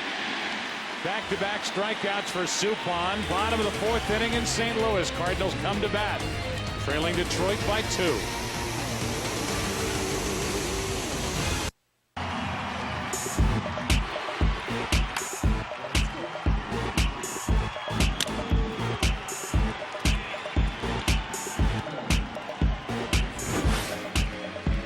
This game gets into the bottom of the 4th inning. Game 4 of the World Series. St. Louis up 2-1, and Edmonds will dig his way in. Jim struck out his first time.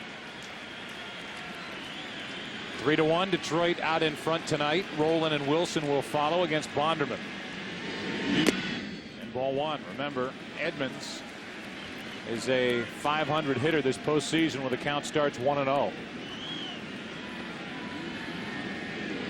Struck out his first time up, and now it's 2-0. I mean, to sound simplistic, but when you're ahead in the count, you can look for a pitch, and normally the pitch will be predictable. That's the reason guys like Edmonds, Jim, very smart hitter, looks for a pitch, often gets it, and doesn't foul it back like that. 2-1. Which spoils the story.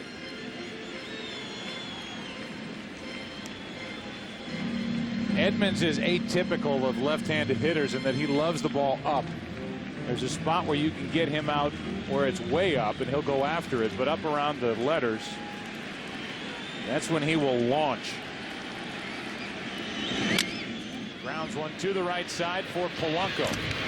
Leadoff man is gone, and here's our chat with Cardinal manager Tony La Russa during the last break. Well, Tony La Russa, it looked like that last inning, Jeff Suppan started to get balls down and was pitching down in the strike zone or even out of it. He got the ball up a few times early, and that's recipe for disaster against Detroit. Yeah, I think, he just wasn't feeling quite right. He's feeling it a little bit, and when he's aggressive, he's better. That was a big RBI double for David Eckstein with 2 out to get you guys on the board to score that run. I know it presented Pujols with a chance. He didn't make good on that chance, but that was a big run for your team. I agree with you. It gives us some momentum, and they pitched them the breaking ball the first time, and they got the ball in the next time. Albert will make an adjustment, but we got the middle of the lineup. But I agree, David got us on the board, and we're in the game. A lot of talk before this game is our final question about who is going to pitch with all these rainouts and what have you. Because of the rainout last night, you have the chance to go to Jeff Weaver on normal rest tomorrow night, and that's the way you're going. Yeah, it's if he's on his 5th day, I think it's a no-brainer. It'd have been short. We'll save Anthony for something else. All right, thanks for your time, Tony. All right. Scott Rowland, meanwhile, has the count 1-2 now with 1 out, nobody on. Edmonds grounded out. Preston Wilson on deck, and there's Jeff Weaver, who was the starter and lost Game 2 in Detroit to Kenny Rogers. Rowland rips one into left field. That pitch was up from Bonderman. Monroe almost overran it, and Rowland is going to try and make it to second.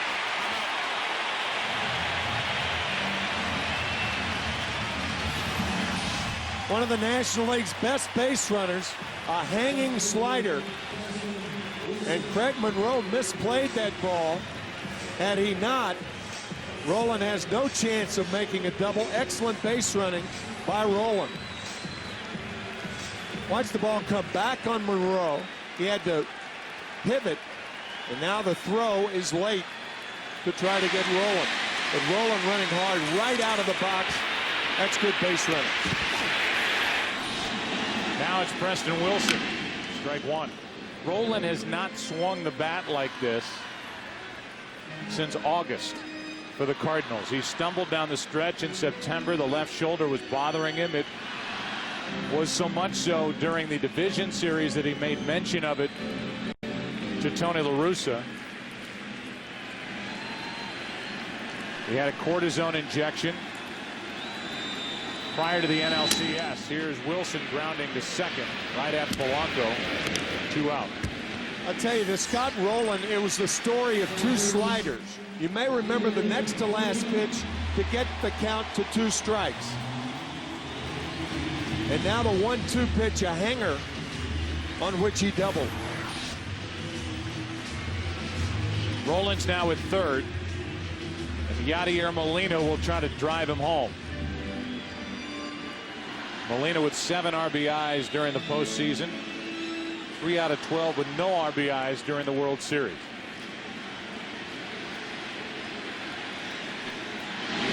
Ripped to third, it's fair, down into the corner, it's a 1-run game. Molina will dig for second and make it with a 2-out RBI double.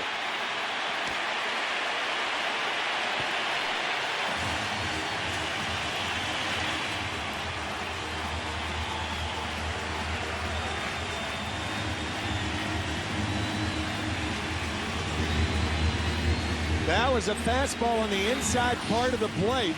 Molina appeared to be looking for it and hammers it down the left field line. So another big hit for Yadier Molina. Said Rowland hasn't hit like this since August. Molina hasn't hit like this all year. What he's done in the postseason, especially driving in runs and coming up with key hits, hasn't happened. And now with that double, Miles will get the intentional walk and Suppan will be cleared, like the Tigers got to do back in the second when they got Bonderman out of the way. Each side has been handed an intentional walk, and it's a 3-2 Detroit lead here in the 4th.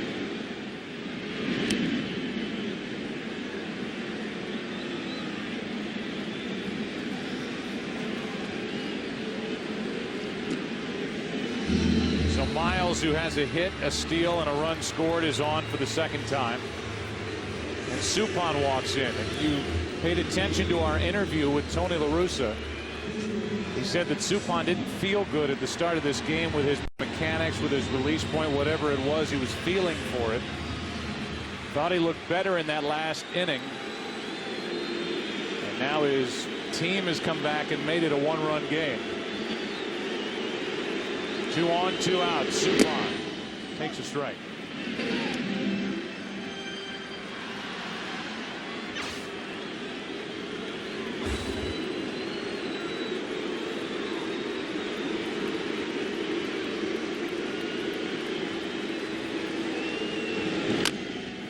To the third baseman, Inge, foul. Strike 2. In the top of the 5th inning, the Tigers will have Monroe, Guillen, and Ordonez, the 2, 3, and 4 hitters. Good game here in Game 4 with the Cardinals up 2-1.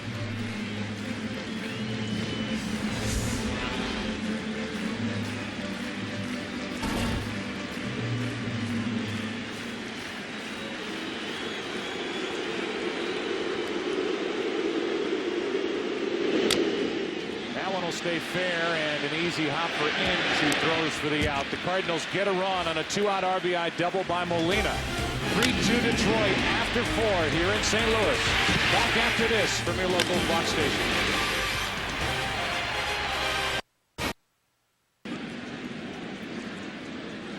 A one-run game here in Game 4 of this World Series, and for the Tigers, they have to go back to work with Monroe, Guillen, and Ordonez against Suppan. We'll see if Suppan has settled into a groove now as the 5th inning starts with a grounder to third. Roland gathers, throws, got him one away. For more on Suppan, let's go down to Chris Myers. Joe, Suppan told me before the game that he didn't think the weather delay would have a negative effect. He's one of those positive thinking visual guys, but he did say he couldn't shake his earlier meeting this year when he went 5 innings and gave up 3 runs against the Tigers. Said he was tentative. His location was off. Now, in that 3rd inning jam tonight, Dave Duncan, pitching coach, went out there and told Suppan, trust your stuff. You're a much better pitcher when you're aggressive. Since then, no batter has reached. Thank you, Chris, and that's probably more of what Tony La Russa was telling us during our in-game chat. In that 3rd inning, 2 runs on 3 hits. And the RBI now by Ivan Rodriguez is the difference in the game. A couple of 2-out RBI hits. Guillen takes a strike. He's right on top of the plate, and Suppan got it in under his hands for strike 1.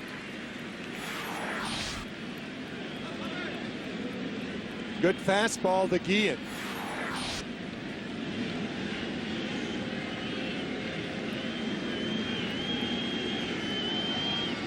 The 0-1, Guillen, same spot, a little farther inside, 1 ball, 1 strike.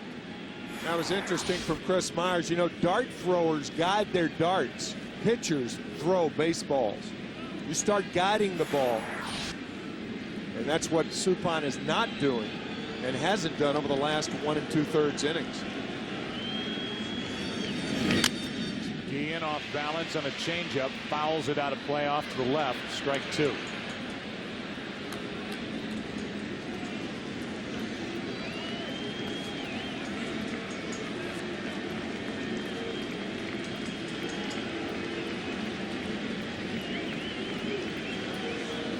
Guillen hitting in the number 3 spot. Has walked and scored and then struck out. That was back in the 1st. Top of the order will bat for St. Louis in the bottom of this 5th inning. 1-2 pitch. Just missed. 2-2.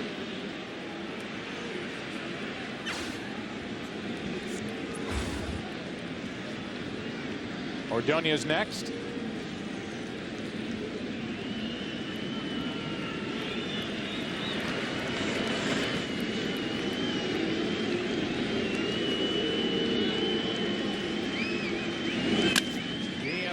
Into right field. That's a hit. Duncan is there to cut it off. Throws into second. It's a 1-out single. The Chevy Silverado winning number is 450-242-8255. 450-242-69. 450-242-69. Go to worldseries.com/Fox Sports and vote for the most dependable player of the postseason, presented by the all-new Chevy Silverado. Here is Ordonez, 1 on, 1 out. And action starts for the Cardinals in their bullpen.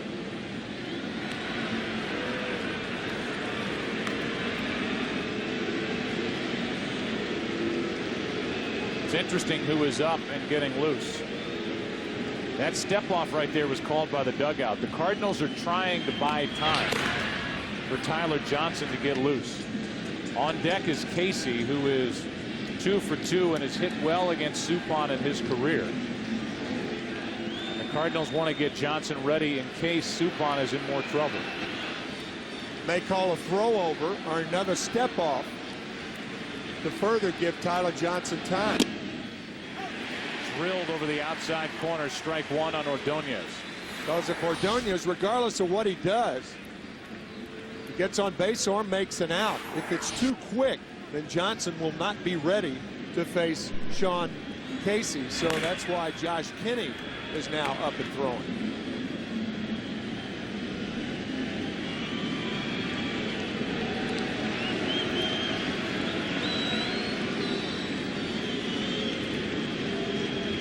There's the throw over. So the Cardinals have cleared Suppan's spot in their lineup. They just did it in the bottom of the 4th. So La Russa doesn't have to worry about when the pitcher comes up again for a while.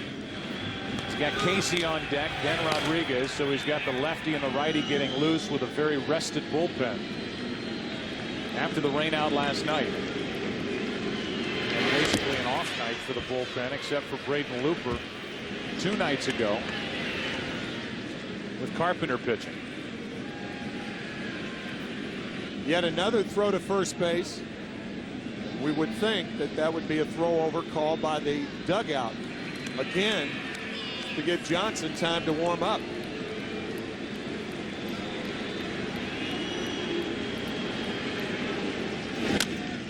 Ordonez fouls it, strike 2. It's only 70 pitches for Suppan. But it's more the matchup that could present itself here with the next hitter in Sean Casey if Ordonez does something for Detroit.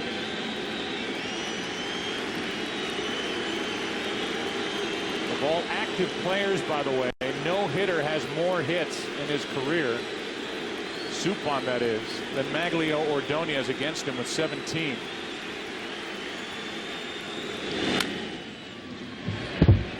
Still 0-2.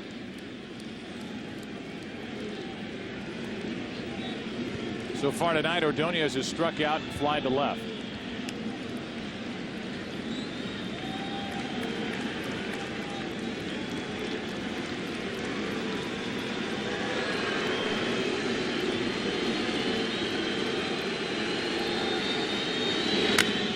Fly ball into left center field for Edmonds. That's out number 2.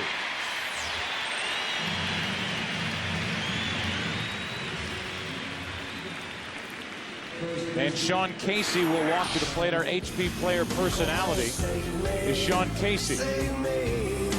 Loves the Dave Matthews Band. He's not alone. Likes watching pro wrestling. And he reads the Bible every day. Casey, who has had a big night tonight. HP, the computer, is personal again. Casey has homered, hit an RBI single. Suppan gets a visit from Dave Duncan as we look back.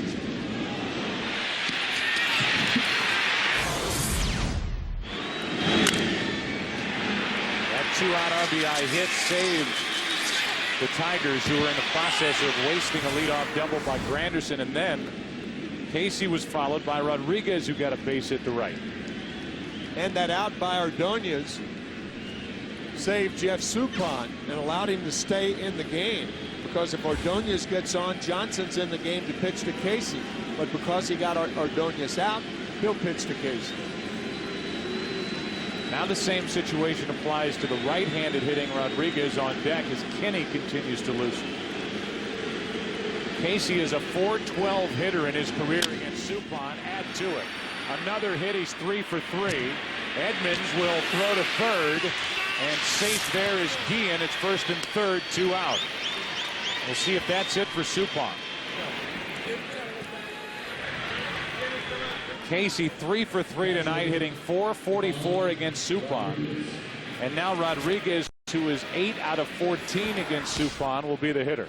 Good hitting by Casey, good base running by Guillen. Even with 2 outs, Carlos challenging the arm of Jim Edmonds.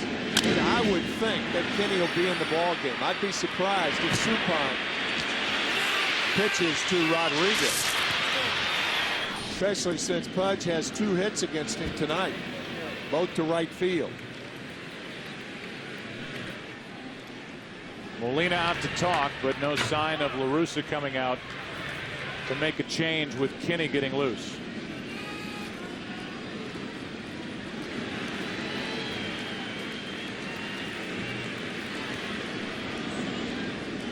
Looks like La Russa will stay put, and it will be a matchup of Suppan and Rodriguez. I'm surprised. I'm surprised that Kenny's not in the ball game right now.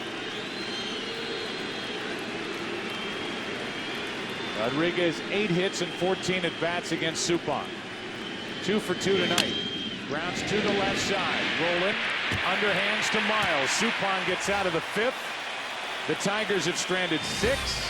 Top of the order coming up for St. Louis. Eckstein, Duncan, and Pujols. 3-2 Detroit. The World Series on Fox is sponsored by Chevy, baseball's #1 fan. Chevy, an American revolution.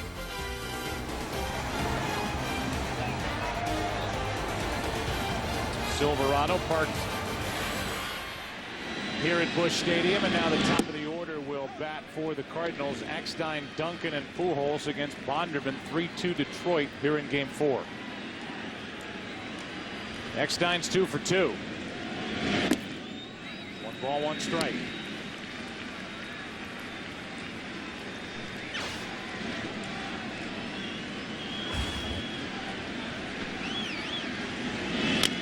To third, and a nice pickup by Inge. 1 out. Jim Leland was nice enough to join us for a chat during the last break. Well, Jim Leland, you changed your lineup around tonight, and it has paid off. Guillen has been on base twice, and Sean Casey's had a huge night for you out of that number 5 spot. Yeah, it was nice to see Pudge Rodriguez get a couple hits. I was hoping for one more there. I was hoping he could repeat what Sean did and get the 3rd one, but yeah, you know, so far it's helped out a little bit. It's easy to forget because you see the talent of a guy like Jeremy Bonderman. It's easy to forget that he's only 23 years old.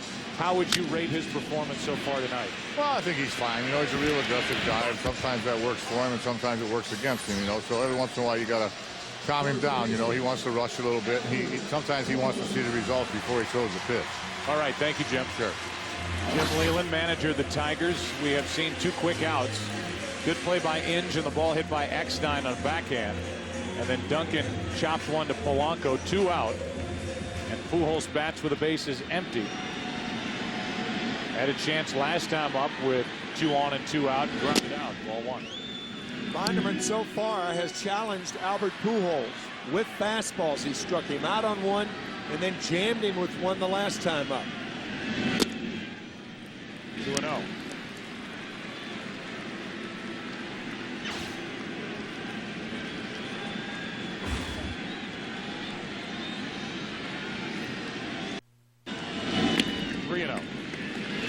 I've never heard a manager or a pitching coach say that a pitcher wanted to see the results before he threw the pitch. If that's not a definition of rushing out there, hitters do the same thing. That's low and a 4-pitch walk. 3rd walk handed out by Bonderman, and it gives Edmonds an at bat here in the 5th. Take a look at the Travelers in sync box score for the Cardinals. Eckstein 2 out of 3 tonight.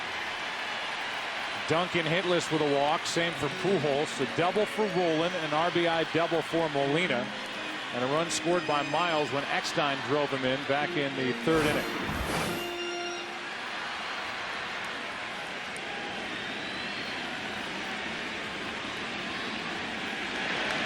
Edmonds hit 19 home runs during the regular season. That's 13 in his career during the postseason. 2 this year. Bonderman has stayed away from Edmonds in all at bats tonight. I think it's a proper thing to do, even though Edmonds does have power the other way. Center field, left field. Tried to hold up on that high delivery. 1 ball, 1 strike.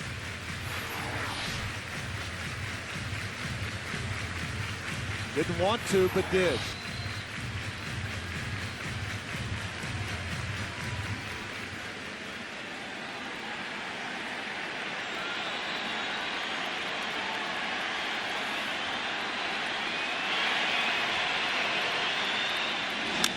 Strike 2 on Edmonds.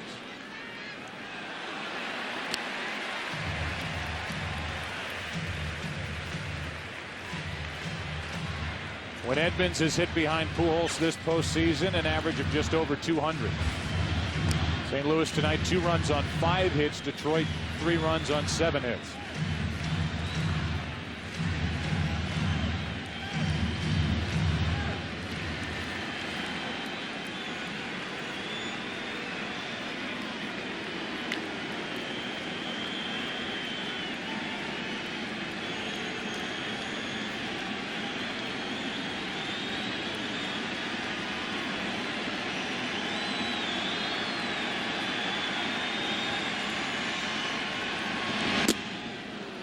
Two and 2.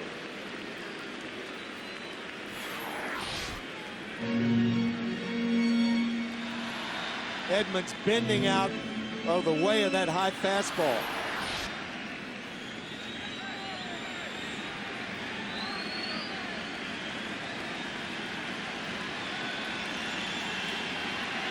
Two-out walk to Pujols. A 2-2 pitch to Jim Edmonds.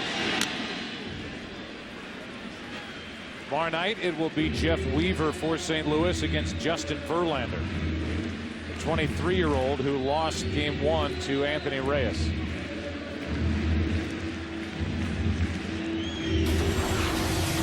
And we'll be on the air tomorrow night at 8 Eastern, 5 Pacific. Forecast is not so hot for tomorrow here in St. Louis.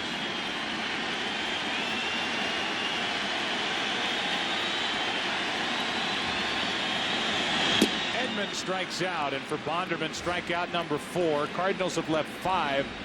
We played 5. Detroit will bat 6th inning, leading Game 4, 3-2. The World Series on Fox, sponsored by Budweiser Select. Brewed longer for a bold taste that finishes clean. Expect everything. Didn't know what to expect after an off night last night. Rain out. It's been a good game. Here, Game 4, 3-2. Tigers lead, 6th inning. Bottom 3 in the lineup for Detroit. John Davidson, JD, now the president of hockey operations for the St. Louis Blues. Blues are basically off this entire week until Saturday. Who do they play? Detroit. John Davidson, a former Blue for a short while, has injected a lot of life into that franchise with Dave Checketts, the owner.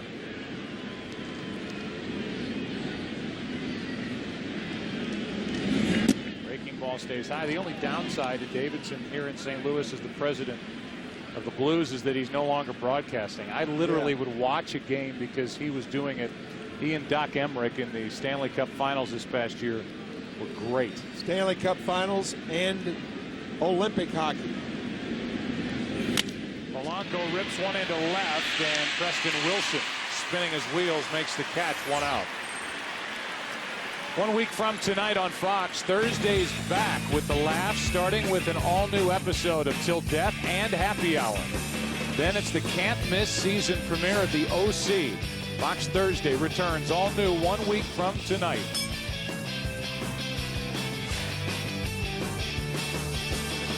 One out, nobody on, and Brandon Inge will be the batter. I said before he flied to center his last time up that there aren't many number 8 hitters in any lineup with the kind of thump this guy has. Not a big guy, but 27 home runs during the regular season.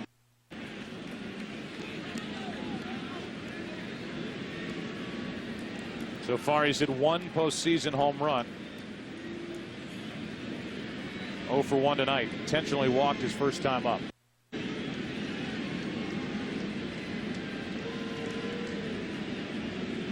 On deck is Bonderman, the pitcher. 2-0. Yeah, Brandon Inge were a third baseman in the National League. He would bat 5th or 6th in the lineup with that type power. More home runs hit at the bottom of the lineup this year for Detroit than at the top. Inge ready to wheel on that pitch and fouls it down the right side out of the reach of Duncan. 2-1. Good hitters at the top of their lineup, and then you've got the kind of power that they have at the bottom half. It keeps turning the lineup over. And one reason why this Detroit team won 95 games during the regular season and finished a game behind the Twins in the AL Central.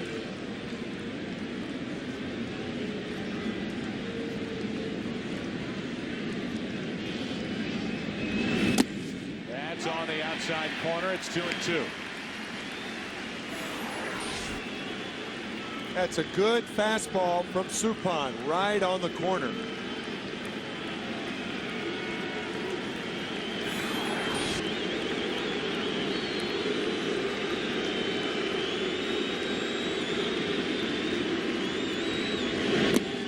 Down and away, full count. If Inge gets on, that will give Bonderman a chance to bunt.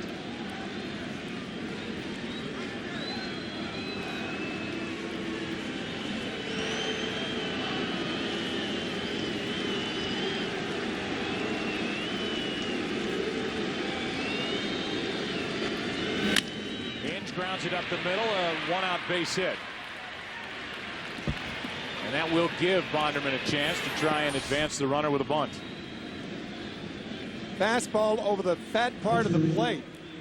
And Inge with his first hit of the night, hit number 8 for Detroit.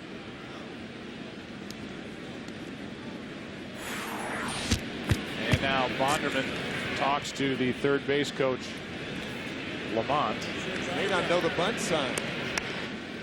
They use a DH in the American League. I mean, how many times has Bonderman received the bunt sign? So Gene Lamont making sure. Going up and telling Jeremy, you're bunting. He could have just yelled it out from the third base coach's box. Right. Unless Detroit wants to get really aggressive. Bonderman, his career is 0 for 21, and he bunts to the first baseman Pujols. The tag for the out, 2 away. Down to second is Inge, and Granderson will be the hitter. Good job by Bonderman. We talked about it in game 1, the reason you bunt toward the first baseman. He's holding the runner on. Good job by Jeremy Bonderman. So Bonderman helps his case and gives Granderson, who's 1 for 3 tonight, chance for an RBI, and Molina is going to go out and talk.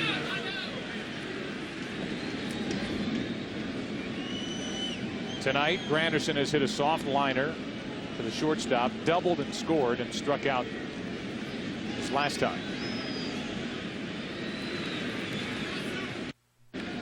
No action in either bullpen as we play here in the 6th inning. As the pitch count continues to grow for Suppan, it lessens the chance more and more that Suppan will pitch as a starter again in this series.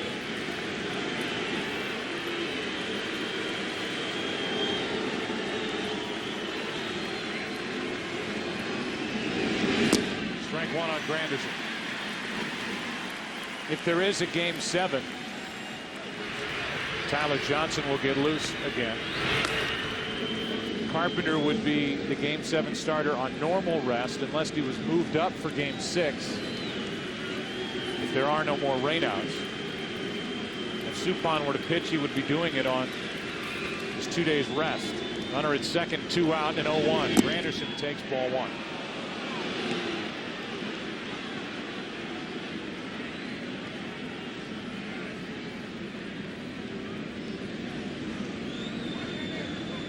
Again, rainouts or not, Jim Leyland has said whenever we play, we know who our starters will be. Starts with Verlander tomorrow. Then Rogers, then Robertson. Ground ball to first. And Pujols will make the play, just beating Granderson to the bag. And we go to the bottom of the 6th inning with Roland set to lead it off for the Cardinals. Here's a sneak peek of the movie adventure of the year, Eric John, opening in theaters December 15th.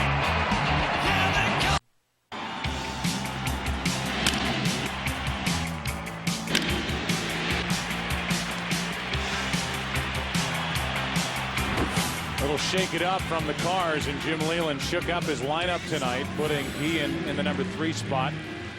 The big change was Casey batting 5th. It paid off. He has homered, singled home a run, and that 2-out RBI single led to another run driven in by Rodriguez. Singled again.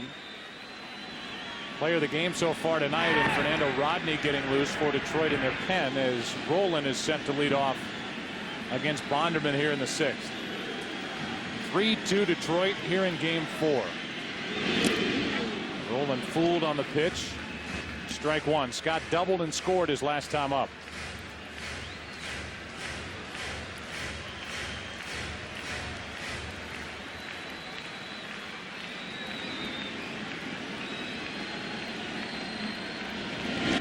Roland rips it down into the corner again.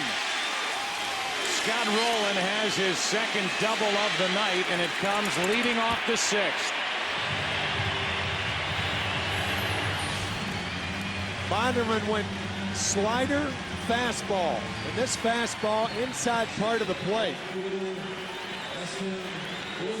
And the fact that Scott Rolen is swinging the bat so much better, good news for the Cardinals. Now the batter is Preston Wilson, who can go through stretches where he's all or nothing. He's got a lot of power, strikes out a lot. We'll see how the Cardinals want to play it with Wilson.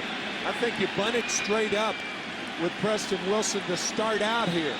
Tigers don't act like they're ready for a bunt, and it's a beauty. Bonderman gets the out at first. Over to third is Roland. He's the tying run. Corner infielders were back when Bonderman delivered that pitch. And Wilson got the job done, sacrificed 1-3. I think one of the reasons that Inge is back at third and back at first is Casey is in the American League. You just don't see that many sacrifices.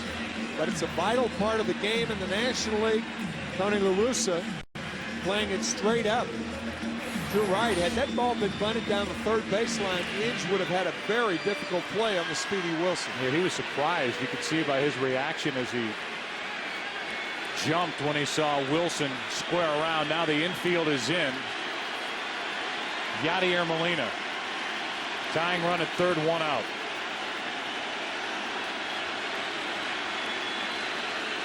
On a ground ball, Roland probably will make the ball go through. You don't go in on contact in this situation.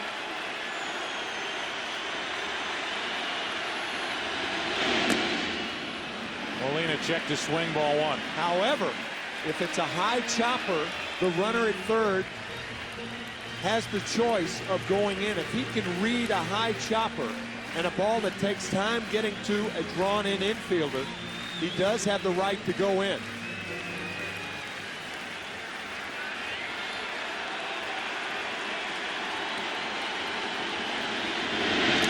Saved by Rodriguez. Talk about those fundamentals, and Pudge Rodriguez was out there to save the tying run. Smothering the slider in the dirt.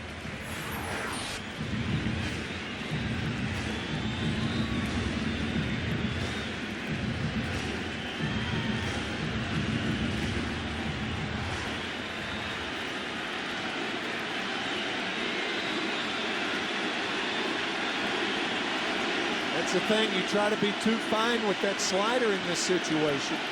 With first base open, throw a ball in the dirt could elude Rodriguez.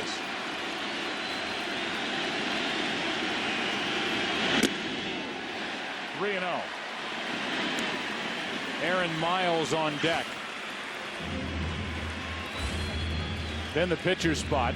Cardinals would obviously pinch hit, and they have a right-hander up in their bullpen, probably Kinney, and it is Josh Kinney.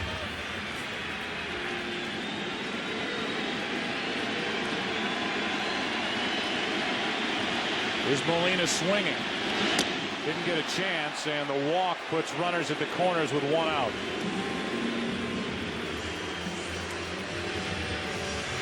Fourth walk handed out by Bonderman, and now it's Miles first and third. We talked about the possibility of the squeeze the other night with Preston Wilson up. Aaron Miles, a very good bunter. And certainly Jim Leyland understands Tony La Russa as well as anyone, and that's why Leland's making a move right here. Fernando Rodney will take over. Bonderman not happy. He's coming out first and third. 1 out. 1-run game in the 6th. Said Jeremy Bonderman was not happy he was coming out here in the 6th inning, and he's not happy.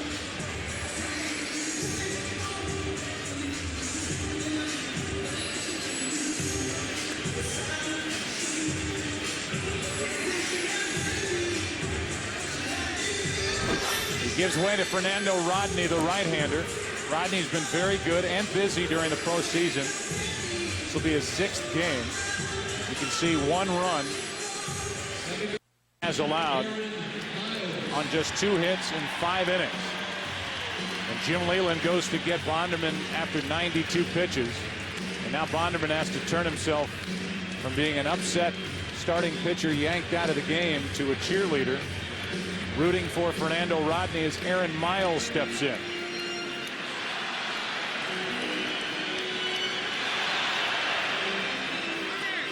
And once again, the possibility of the squeeze bunt to tie it. Certainly there. Miles drove home 30 runs during the regular season. Rodney fooled him. Strike 1. Fernando Rodney with a good fastball and a good changeup. Miles does not look good on the first fastball. Rodney during the regular season. 3.5 ERA. John Rodriguez on deck. We're in the 6th inning. Tying run at third, go ahead run at first, 1 out.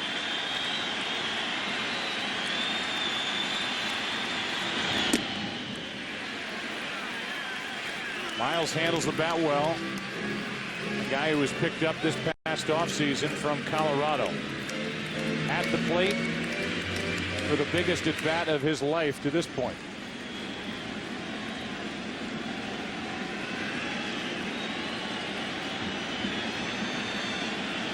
No RBIs this postseason, his first turn in playoff baseball.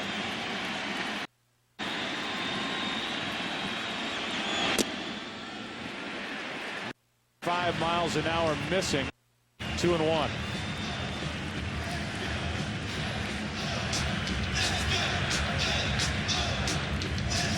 Kenny getting loose with Rodriguez getting ready to pinch hit for Suppan next.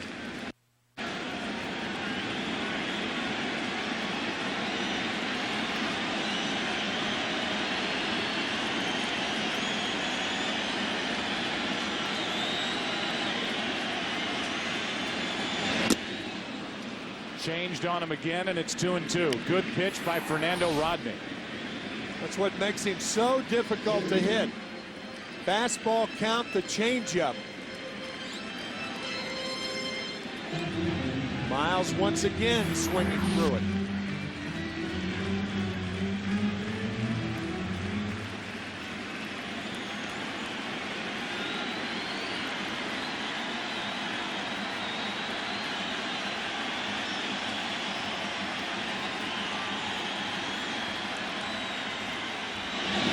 Miles strikes out. Rodney comes out of the bullpen and gets the 2nd out. A brilliant piece of pitching by Fernando Rodney. And Miles is out for the 2nd out here in the 6th. That's why Jim Leyland brought him in. One of his real strikeout pitchers. After the changeup hit, he misses with 2 fastballs, then changeup to get Miles. Now Hernandez, the pitching coach, will come and talk to Fernando Rodney with John Rodriguez batting for Suppan. Tell you, Joe, there are very few middle relievers who are strikeout pitchers, but Rodney is one of them. You have first and third, less than 2 outs, only 1 out. The Tigers needed a strikeout, and they got it from Rodney. Now out there to talk about John Rodriguez as Suppan is out of the game, pitching 6 innings and giving up 3 runs. 8 hits allowed, 2 walks, 4 strikeouts, a home run hit by Casey. Cardinals started with a leadoff double by Rolen in the 6th inning, then the bunt by Wilson, a walk to Molina, a strikeout of Aaron Miles, and now John Rodriguez. A New York City native. Ball 1. Rodriguez was forever in the minor leagues in the Yankee organization. From 97 through 2004, then in 2005 picked up by the Cardinals, came to the big leagues. A career .298 hitter in the big leagues and only 332 career at bats.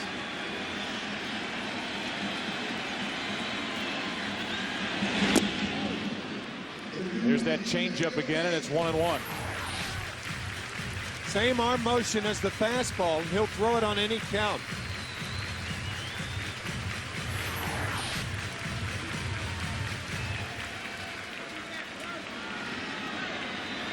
Left-handed hitters find it so hard to wait on the changeup from Fernando Rodney.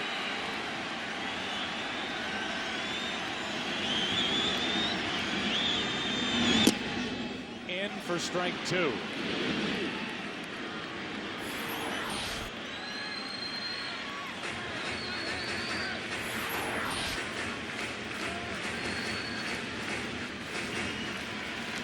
Rodriguez with 1 career postseason RBI. It came last year. This postseason 0 for 5.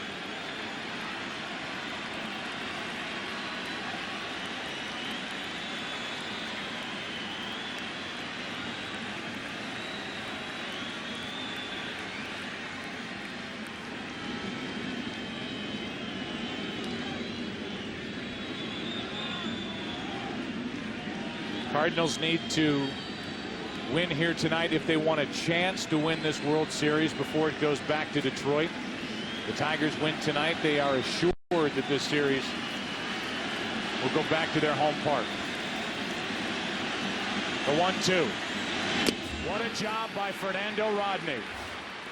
So many good changeups and then a 97-mile-an-hour fastball to end the threat. Cardinals have left 7 after 6. Still 3-2 Detroit. Back after this from your local Fox station.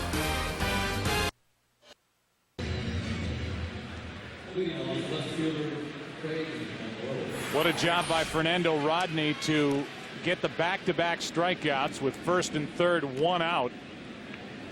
His reaction, Pudge's reaction, and then in the dugout, Bonderman making up with his manager Jim Leland after being upset, being yanked out of the game in the 6th. And you can understand that from Bonderman's perspective. He wants to be out there. Yep. So you like that in a 23-year-old pitcher in his first World Series game, but his bullpen got him out of trouble. And now it's Craig Monroe, Carlos Guillen, and Maglio Ordonez against Josh Kinney. Strike 1 to start the 7th. However, had Rodney not done the job with the 2 strikeouts, I don't think we would have had that shot. The Bonderman hugging Jim Leland. That moment would not have happened. No.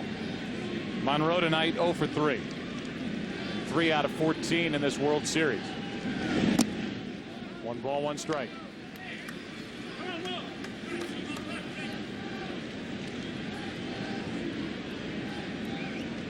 Two, 3, and 4 hitters for Detroit. Top of the order for the Cardinals in the bottom of this inning. Kinney's 1-1. Missing inside, 2-1.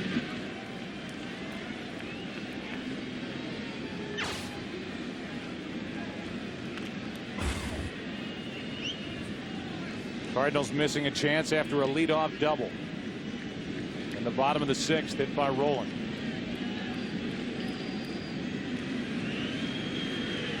The 2-1. breaking ball is hit in the air to left, and Wilson will come in and make the catch for the out to start the 7th. What a grab by Preston Wilson. Wilson didn't have a good read on that ball initially, but ends up catching it right off the turf and skidding another 5 feet. Good play by Preston Wilson.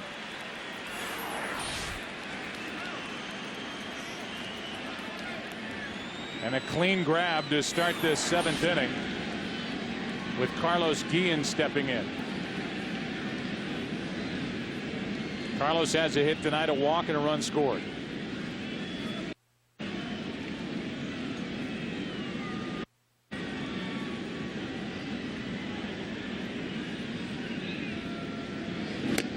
Guillen takes ball 1.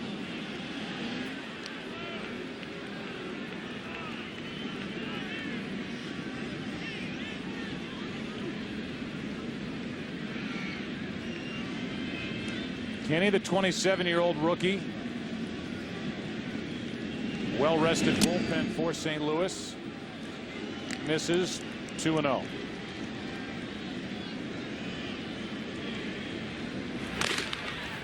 Now Braden Looper, who has been in a couple of games this World Series, and Tyler Johnson get loose. Kenny has worked only in game 2. When a third of an inning allowed a walk. The 2-0 to Guillen. 3-0.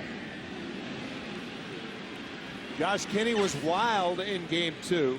He walked Monroe, then hit a batter, then got out of the inning with a fly ball to left field.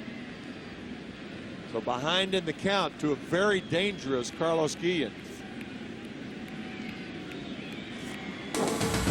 Coming up on Fox NFL Sunday this Sunday.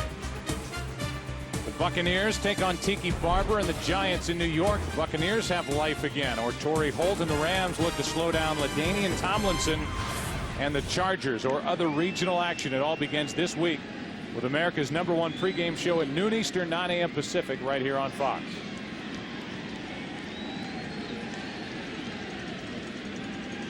Here's a 3-0 to Guillen. He's already swung once in this game on 3-0. He takes ball 4.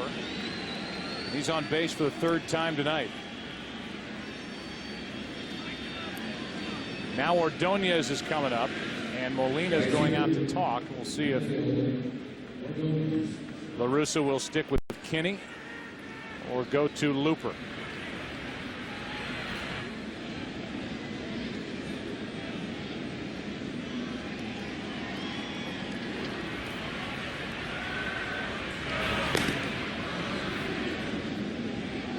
Ordonez is struck out, fly to left, fly to center.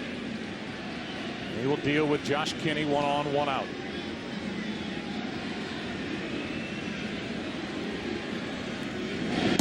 Strike 1. That's the thing that Tiger hitters know about Kinney. His breaking ball is his fastball. Most pitchers use fastballs to such a degree. The breaking ball's an exception. It's just the opposite with Kinney. He's a breaking ball pitcher that uses the fastball occasionally.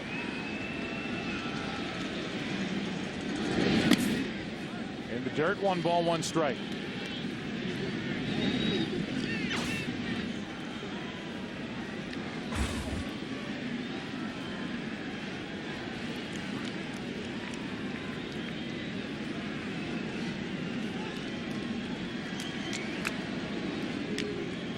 Suppan went 6, allowed 3 runs on 8 hits.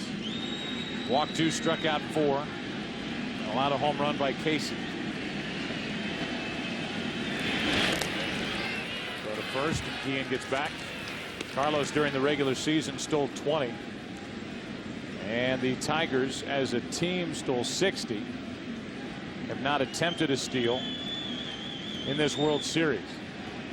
Top of the hour. Just getting there. 10 o'clock here in the Central Time Zone in St. Louis. Game number 4. Runner goes.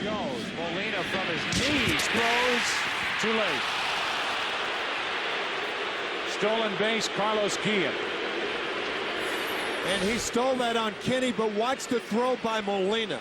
This is frightening to have that much on a throw from your knees.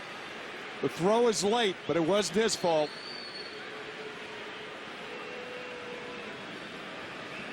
A laser down to second, and the tag applied a little late by Aaron Miles. Maybe.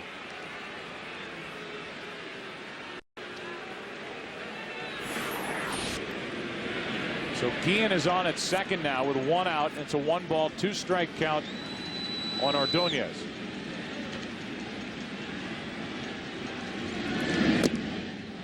Two and two.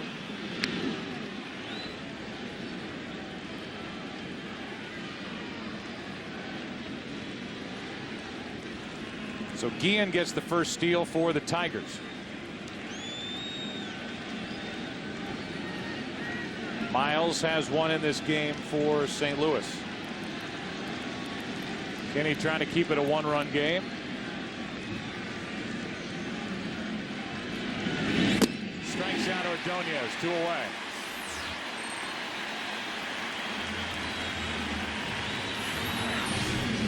Good slider from Kenny, gets Ordonez. Tony La Russa can go one of 2 ways, and he's going to get the left-hander to pitch to Casey. Sean Casey is coming up. He's already 3 for 3, and Tyler Johnson is coming in from the Cardinal bullpen here in the 7th. Our Nissan game summary here in the 7th inning. Sean Casey's had a big night.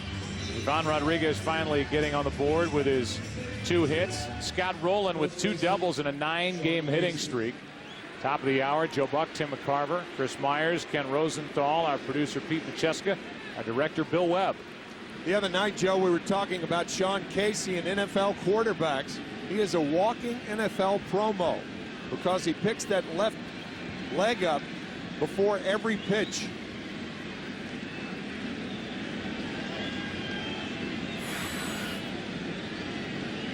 A unique way, as he does right now, Tyler Johnson.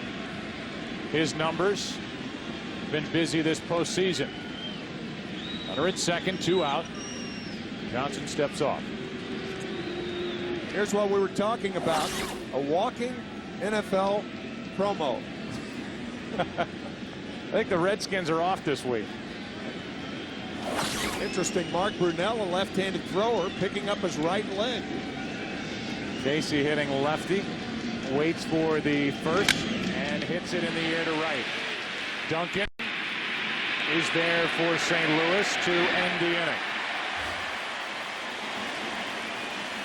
8 runners left on tonight by Detroit, 7 by St. Louis, and as we go to the 7th inning stretch, here with the Tigers leading game 4, 3-2. Let's rejoin public address announcer John Mueller.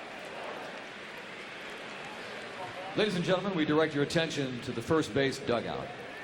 Here to honor our nation with the singing of God Bless America is the daughter of Hall of Famer Red Schoendienst. Here's Miss Colleen Schoendienst. God bless America, land that I love. Stand beside her and guide her through the night with the lights from above. From the mountains to the prairies, to the oceans, white with foam. God bless America, my home, sweet home. God bless America, my home, sweet home.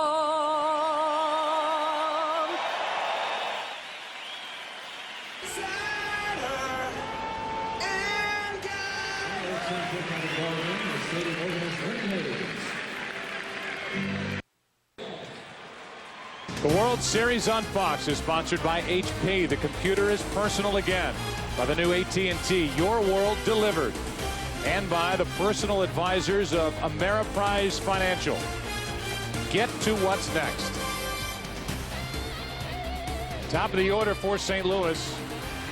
Here in the 7th inning, Eckstein, Duncan, and Pujols against Fernando Rodney, who bailed the Tigers out of trouble in the 6th. Came on with first and third, one out, and struck out Aaron Miles and John Rodriguez. 3-2 Detroit. And strike one poured over the inside corner by Rodney.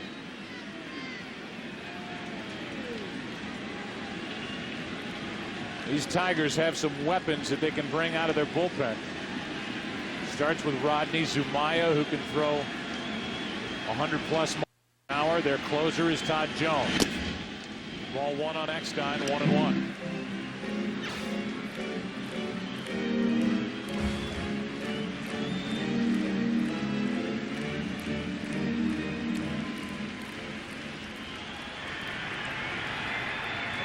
Eckstein 2 out of 3.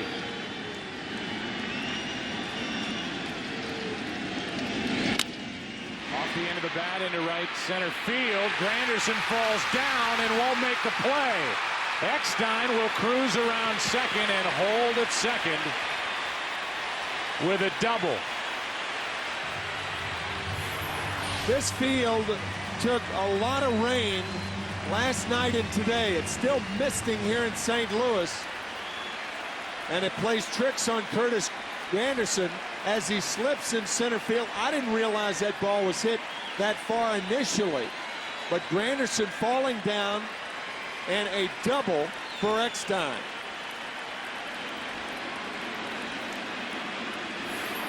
And that's what these two managers were talking about yesterday when rain was pounding down and baseball finally pulled the plug on Game 4 last night, as the Cardinals will send So Taguchi to the plate, presumably to bunt, with Pujols the next hitter. But this field, as you said, has taken on a lot of water, and you do not want the elements or a bad field to force some sort of situation as it just did here on the ball hit by Eckstein. 1968, Jim Northrup the batter, Curt Flood slipping, not quite as badly as Granderson did, but you could see it. The Tigers take the lead and beat the Cardinals 4-1. Now Jim Leland is going to go out and talk. He has nobody getting loose in his bullpen. Granderson just fell down. And the double is the result for Eckstein. Now Taguchi is the pinch hitter for Duncan. And you have to expect the bunt here. Absolutely. With a tying run at second and nobody out. Same situation as we had back in the 6th inning when the leadoff double came from Scott Rowland. A bunt, then a walk, then the back-to-back strikeouts from Rodney. And the elements and the footing leads to the double for Eckstein. Hey, that was a good recovery by Granderson. Otherwise, Eckstein ends up on third base. I agree. You read my mind as Granderson did everything he could after falling down to get up as fast as he could.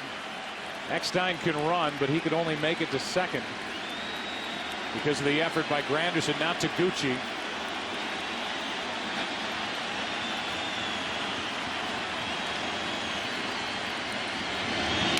And the bunt laid out there perfectly, and the throw is high, and this game is tied. That is the 4th error by Detroit Tigers pitchers, and it's 3-3. One in each game. There is no need to barehand this ball. You take your time, but Rodney hurried the throw to second baseman Placido Polanco. No need to barehand it. You scoop it with the glove. He thought he had to hurry off his back leg. Polanco jumping for it, but the Cardinals take the lead on yet another Tiger pitcher error.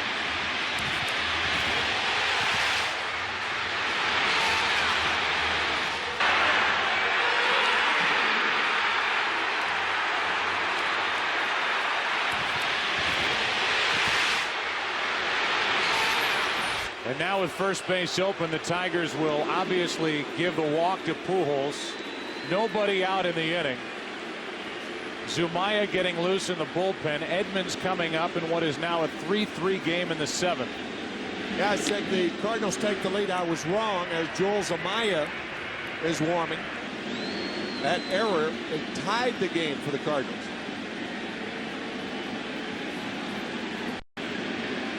Here comes ball 3 to Albert Pujols. Looked like Rodney got his legs tangled a little and didn't have his feet underneath him well when he lobbed the ball over to first, over the head of Polanco for the error. That's what happens when you try to barehand that ball. If you scoop it, you have your legs underneath you. It's a relatively easy play. Here are the other 3 pitchers' errors for Detroit. The wild throw and a pickoff by Verlander. The error by Jones in game 2. The big error in game 3 by Zumaya, which turned a 2-0 game into a 4-0 game. And now this one, Rodney with a bare hand, his legs twisted, and that lob over the head of Polanco to tie the game.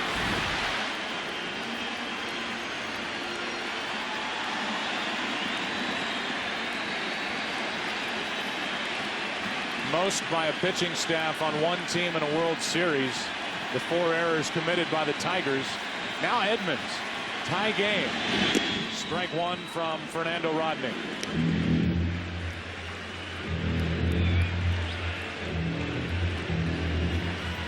Lead runner is Taguchi. He has good wheels. The trail runner is Pujols. Braden Looper is getting loose for the Cardinals in their pen. We're in the bottom of the 7th, a 3-3 game.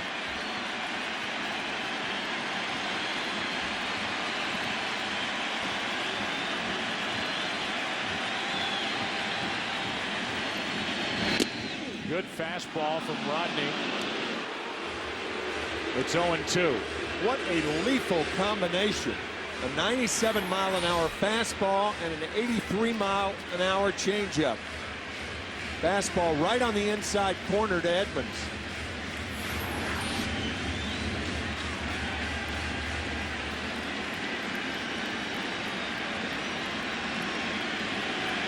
Edmonds looking for the go-ahead hit. Rodney looking for his 3rd strikeout.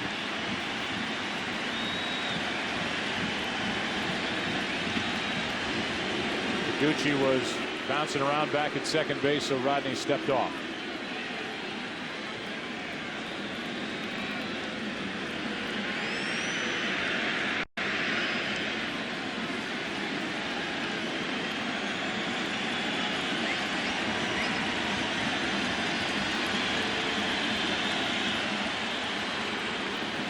Time called by Ivan Rodriguez, the Tiger catcher. Now Grilli joins Zumaya.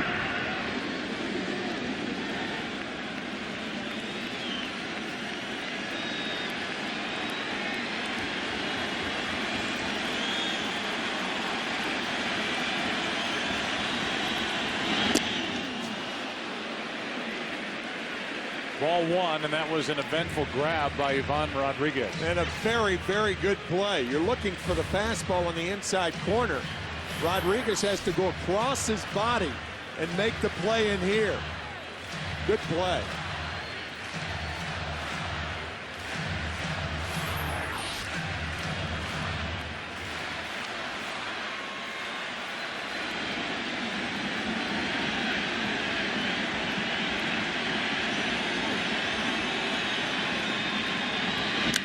Edmonds pops it up, foul, and out of play. These Tiger relievers have a ton of talent, and the young starters for that matter.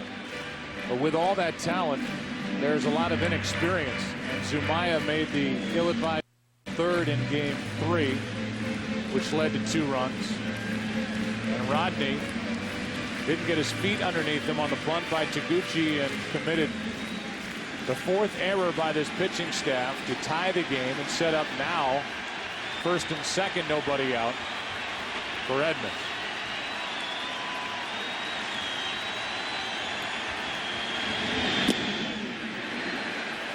Changeup misses, 2-2.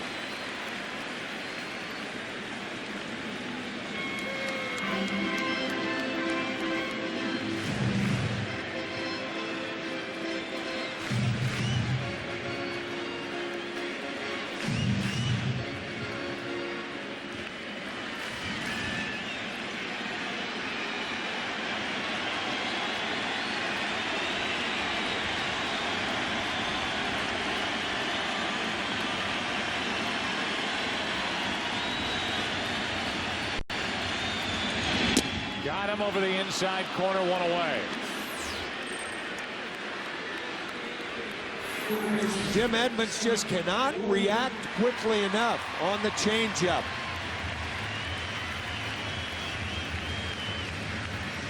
One of the best changeups in baseball from Fernando Rodney. Now it's Rolen, runners at first and second with one out. Cardinals did not bunt with Edmonds.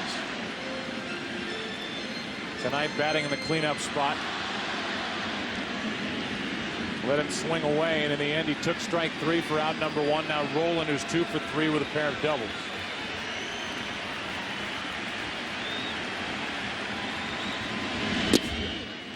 Ball 1.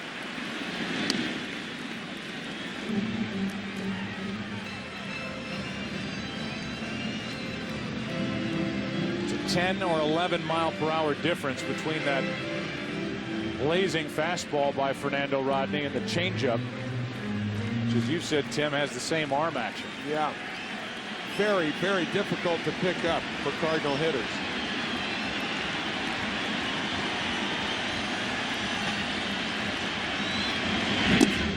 In at the knees, 1 ball, 1 strike. One thing with Pudge Rodriguez behind the plate with that strong arm, second baseman Placido Polanco does not have to play as close to second as he's playing. You don't really have to hold Taguchi on as much. He actually should be over about 4 feet, and you take away that hold of the right side. Rolen can hit the ball to the right side on the ground. Tied up and in, strike 2.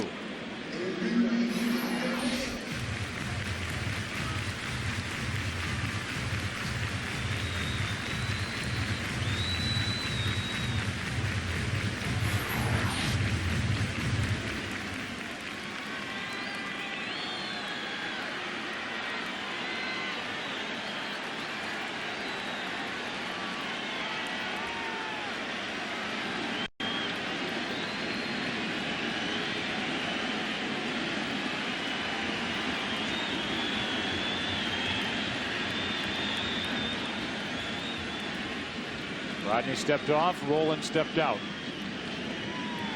Rolen only 1 RBI this postseason. Now a 9-game hitting streak, 2 for 3 tonight. 2-2.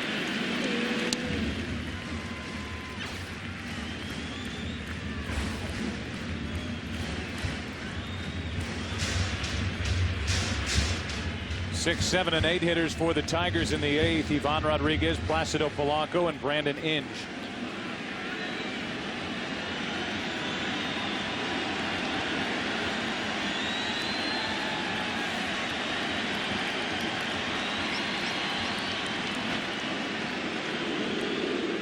A lot of games going on between Rolen and Rodney.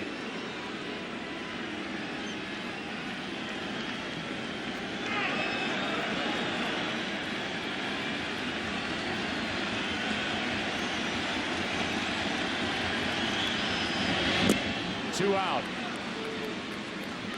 That's 4 outs picked up by Fernando Rodney, all strikeouts, and Rolen is now on the list. Another changeup. Normally a right-hander with the changeup that Rodney throws is effective against left-handed hitters, and the changeup would not be as effective against right-handers, but not so Rodney. He throws it to both left-handers and right-handers. Now it's Preston Wilson, who started this season with the Houston Astros. Cut loose by Houston, picked up by St. Louis. Playing in his first postseason, 2 on, 2 out.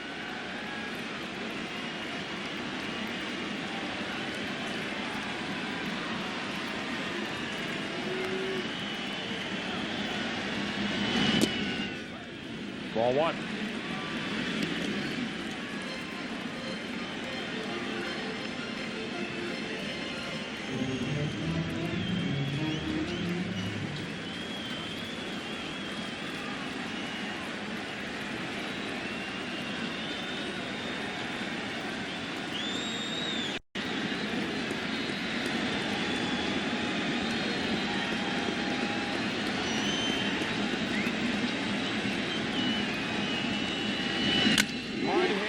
base hit.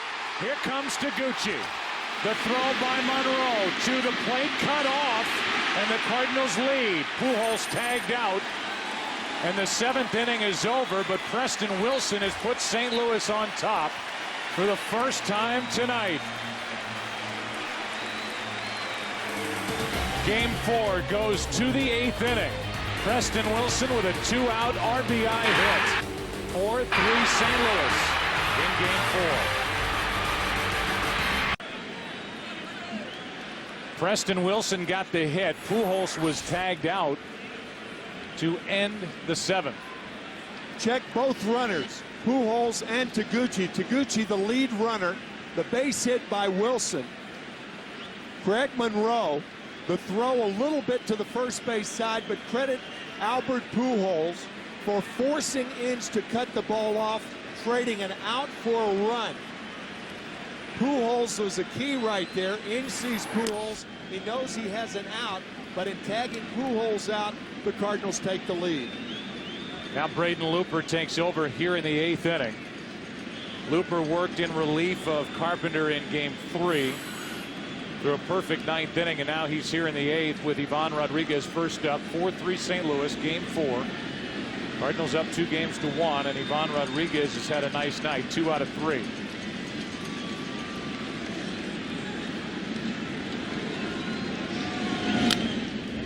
One ball, one strike. It's something that base runners don't do in the early innings, but in the late innings of a tie game, you will gladly trade an out for a run, and that's what Pujols did. Excellent base running. Monroe had 12 assists during the regular season, which was good for the 2nd best total in the American League. When I saw that play unfolding live, it looked like Monroe had a shot at the runner Taguchi coming to the plate. Inge cut it off, tagged out Pujols, and now Rodriguez is on with a leadoff base hit. What a play by Preston Wilson as he slides, throws to second, still safe with a leadoff double is Ivan Rodriguez. His 3rd hit of the night. We have seen some terrific plays in the outfield. The one play by Granderson where he slipped down, but that a fine play by Wilson, but excellent base running by Rodriguez. 3rd hit of the night by Rodriguez and his 2nd excellent base running play.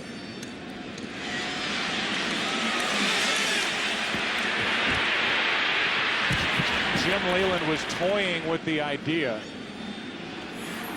Here comes Dave Duncan. Leland was toying with the idea, not for long, of resting Rodriguez, not only because he had been 0 for his last 23, but because he had been bothered by a sore hip and he thought he was pressing. And then he said, well, I just couldn't bring myself to do that. I have to have Ivan Rodriguez and his bat in my lineup, and if nothing else, what he gives me behind home plate with my young pitching staff.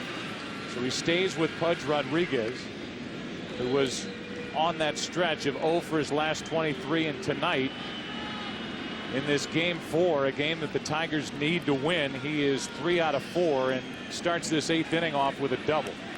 Now Polanco with a runner at second, nobody out. Normally, Joe, you wouldn't bunt to tie on the road because the home team has a chance to hit again. But with Polanco hitless in the series, Jim Leland may bunt and sacrifice Rodriguez to 3rd.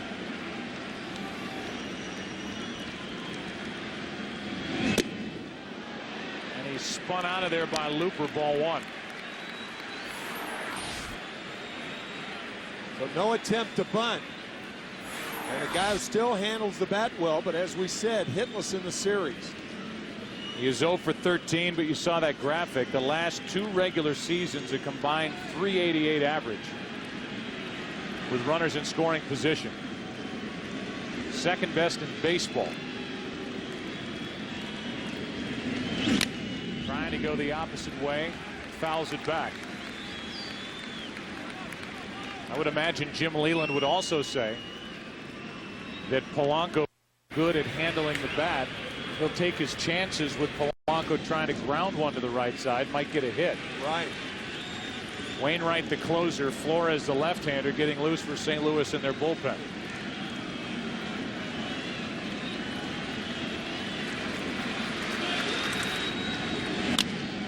Polanco does his job, advances the runner by grounding out to the right side. Miles makes the play, 1 out. And Brandon Inge is coming up. Third baseman, Brandon Inge. Inge 1 for 2 tonight. He's been intentionally walked, flied out, and singled. Now Albert Pujols out to talk to Looper. Again, he may be buying time because Adam Wainwright is warming up, and he is a strikeout pitcher.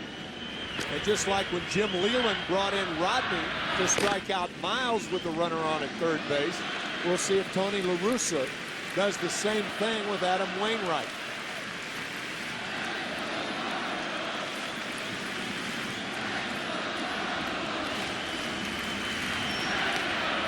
The glasses are off the face of Tony La Russa. Typically, he's going to make a change. His glasses are off, and he's coming out now to the home plate umpire, Mike Winters. And we'll have a double switch. The pitcher spot is due up third in the bottom of this 8th inning. And the Cardinal closer, Adam Wainwright, is coming on. Tying run at third, 1 out. Inge coming up for the Tigers here in the 8th. They're right. Coming up next, your late local news, but there is plenty of action before that comes your way. The Cardinals have a double switch. Adam Wainwright takes over. During the regular season, 3 saves. During the postseason, 7 games, 7 innings pitched, 11 strikeouts. And that, strikeouts, the reason why he's in the game. So Taguchi moves from right to left. Preston Wilson is out. And that's the spot where the pitcher Wainwright will be slotted, number 6. And Encarnacion will hit 9th, but the battle now is Wainwright and Inge. Tying run at third, 1 out here in the 8th.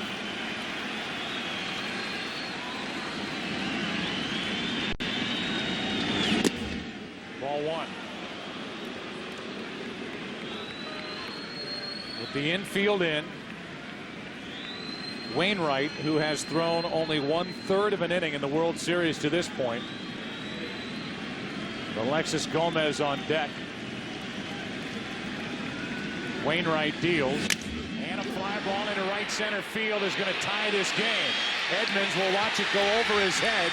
1 hop off the wall, and Brandon Inge has tied it at 4. A double by Rodriguez. Polanco moved him over, and Brandon Inge has tied it in the 8th. Brandon Inge getting Adam Wainwright before he had a chance to feature the curveball. A 1-0 fastball, low and away, and hammered to right center field.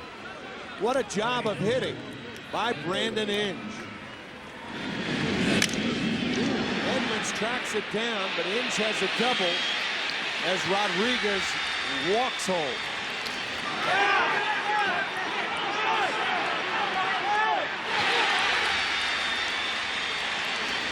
4-4 here in the 8th, and now Alexis Gomez will be the hitter. And the Tigers are a well-placed hit away from regaining the lead. Gomez batting for Rodney, who went an inning and 2/3. Breaking ball is high for ball 1. Joel Zumaya getting loose for the Tigers in their pen.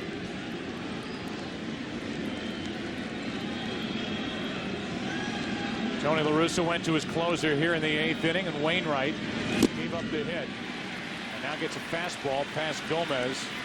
1-1. The run is charged to Looper. 1/3 of an inning, 1 run on 1 hit.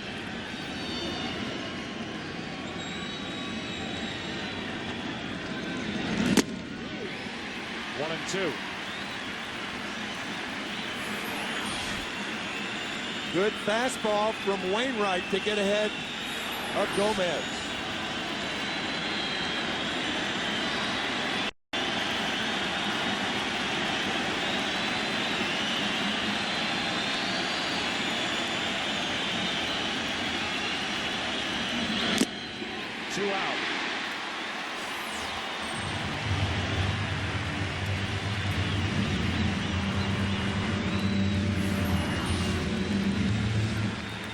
can see Molina with the glove up and the pitch up to get Gomez.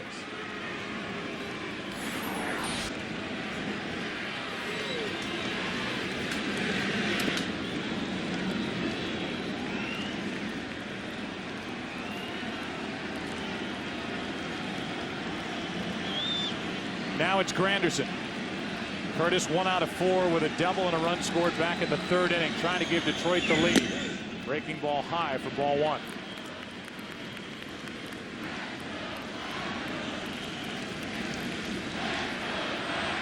Go ahead run is Inge. His double is tied. Molina, Miles, and Encarnacion will be the hitters for St. Louis in the bottom of this inning. Strike 1.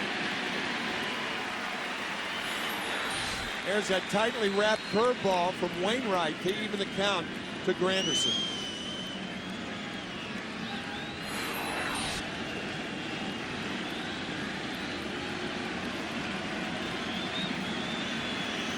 The 1-1 pitch.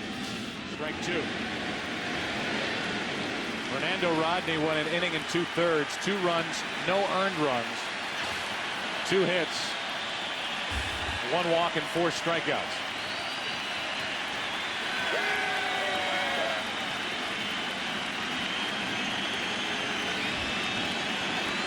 Granderson, the guy at the plate, the man who fell in center field on that leadoff double by Eckstein. Granderson lost his footing. Molina wanted it up there. Wainwright delivered it up there, and it's ball 2.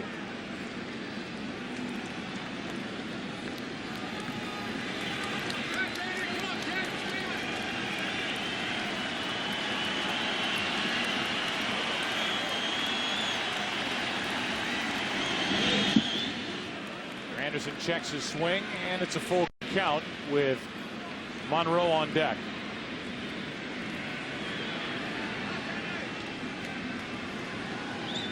I think because Monroe, the right-hander's on deck, that Wainwright will go to the curveball here to get Granderson. That's where the Cardinals have tried to pitch Curtis throughout the series, breaking balls. He is a free swinger, leading the American League in strikeouts with 174. Got him looking on the curve. But the Tigers have tied it. Brandon Inge with the RBI double off Adam Wainwright. Bottom of the order coming up in a 4-4 game here in the 8th. The World Series on Fox, sponsored by Touchstone Pictures. Deja Vu in theaters Wednesday, November 22nd. By Chevy, baseball's #1 fan. Chevy, an American Revolution. And by Travelers Insurance. In sync. Beautiful shot of downtown St. Louis from the Illinois side. Across the Mississippi River. And here is Joel Zumaya, the flame-throwing right-hander, taking over here in the bottom of the 8th inning with Molina first up.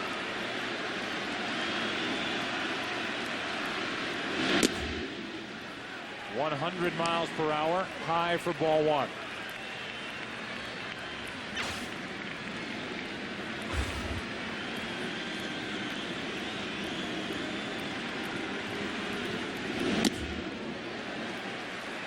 .2-0. That's the only dent in the armor of Joel Zumaya. Wildness.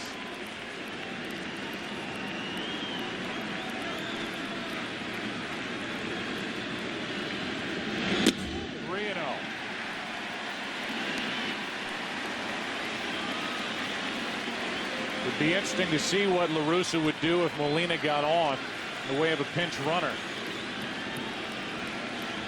On his bench, he's got Spezio and Belliard outside of his backup catcher Bennett, who he would have to use if he runs from Molina, and that decision could be coming here. A leadoff walk to put the go-ahead run on in the bottom of the 8th. We had a similar situation in the National League Championship Series. And you pointed out, Joe, and you were right, that Molina was being kept in the game because of defense. Okay, the way to get him to second base in this situation is to bunt and run. But you can't afford to do that with a pitcher who's out of the strike zone like Zumaya is. I think Jim Leland's out there right now to tell his infielders to make sure one, or reinforcing the fact that Molina is not a fast runner. One of the slowest runners in the National League, in fact. Aaron Miles will be the hitter. Encarnacion will follow.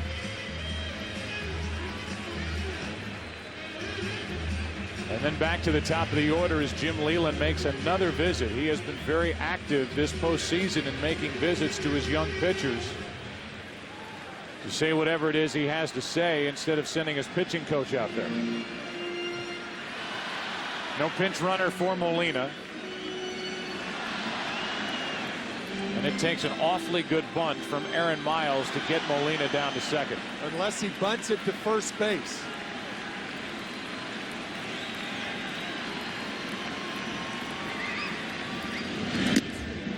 No sign of a bunt. Ball one. 5 in a row have missed out of the hand of Joel Zumaya. Shut down with fluid on his right wrist after the ALCS began. Worked in game 3 2 nights ago. Another one high. It's 2-0. 6 straight balls thrown by Zumaya. A world of talent, short on experience. Trying to keep this game tied, and he gets a visit from his shortstop, Carlos Guillen. Or Carlos Guillen not mincing his words with Zumaya.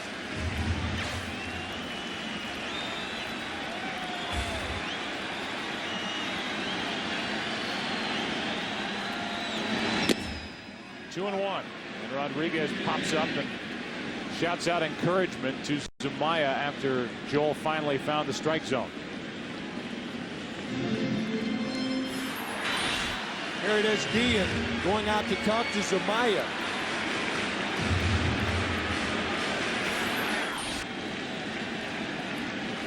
Now action starts again for the Tigers in their bullpen. 2-1 to Miles. 2-2.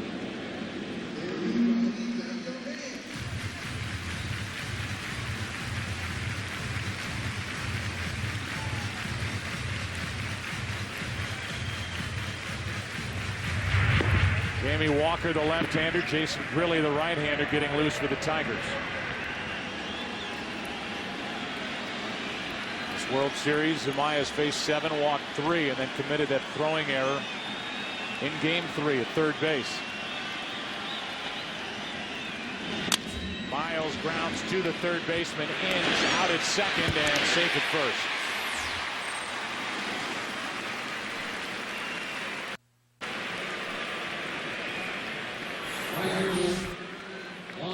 I was surprised that Miles didn't bunt in that situation. We talked about the sacrifice, but Tony La Russa allowing Miles to swing away. Inge gets the sure out. Very deliberate in going to second base, and the throw to first late.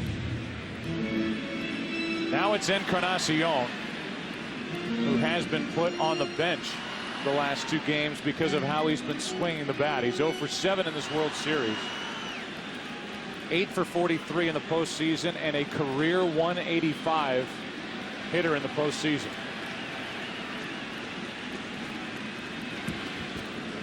But it was a quote in the paper that Tony La Russa read that Encarnacion said he didn't feel right at the plate. That combined with the lack of hitting. Encarnacion made his way to the bench. Now here he is up 1 on 1 out in the 8th after a double switch. Strike 1. Yeah, if you want playing time, don't have it printed in the newspaper that you don't feel right at the plate. That happens, you'll be on the bench.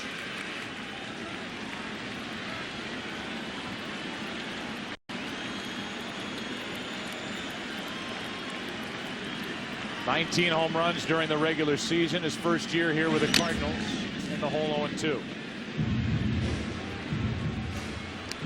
Hit .278, struggled through his first 3 weeks with the Cardinals, where he drove in only 1 run. Back in April, and now here on the 26th of October, trying to chase home Miles in Game 4 of the World Series.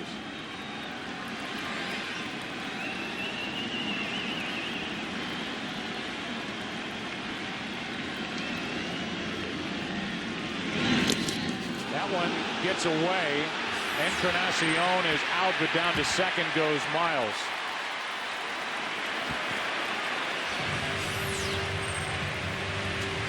First base was occupied. Encarnacion is out for the second out of the inning. Encarnacion going back to first base as though he should remain there. But with first base occupied and less than 2 out, the batter is out. Encarnacion running anyway, but Miles goes down to second base and is there with 2 outs. Now it's Eckstein, who's 3 out of 4. His last hit was on the ball that he hit into right center field, where Granderson fell down. That started the 7th. He scored. Taguchi later scored to give the Cardinals a 4-3 lead. Now it's 4-4. The 7th, Eckstein hit it. Granderson fell down. And it went for a double for David Eckstein. Go ahead run in scoring position, 2 out. 2-0 count on Eckstein with Taguchi next.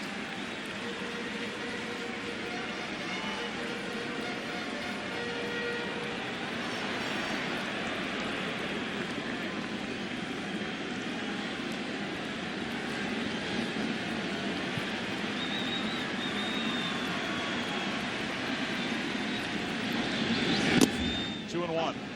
The 2, 3, and 4 hitters will bat for Detroit against Wainwright. Monroe, Guillen, and Ordonez in the 9th inning.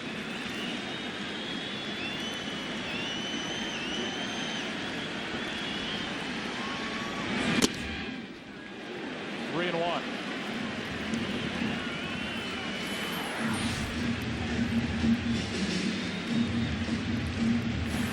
Just outside.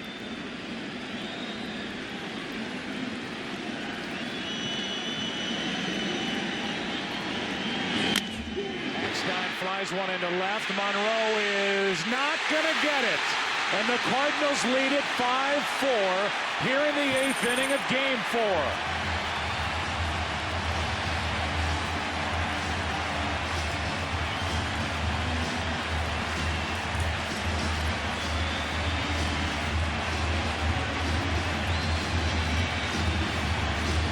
Greg Monroe did not look like he saw that ball all the way.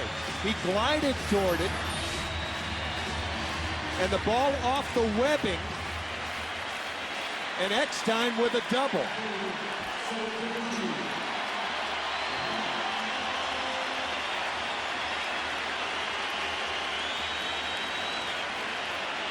Wow. Now it's So Taguchi with Eckstein at second and 2 outs. Taguchi takes a ball. Clearly, Monroe was in a little with Eckstein at the plate. Right. I think that ball, I think you're right. I think it fooled Monroe with how well it was hit and how far it carried. He tried to recover at the end and couldn't get there. And now Taguchi will try to add to a 5-4 lead. Pops it up. It will stay in play, and that ends the 8th.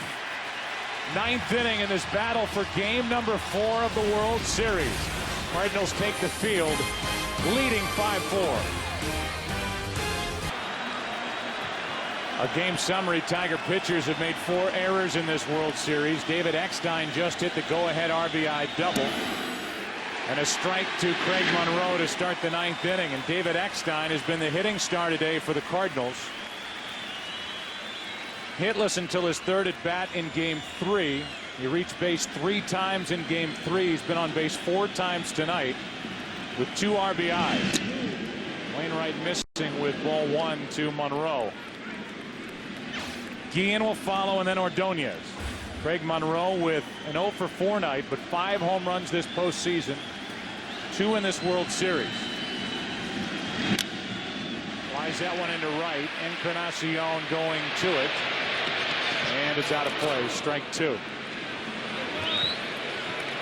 Greg Monroe went over instead of over and back on the ball hit by Eckstein. He takes a different route to that ball. Had he gone over and back, his chance of catching it much better. As it stood, it's off the webbing of the glove, and Eckstein with his third double of the night puts the Cardinals on top.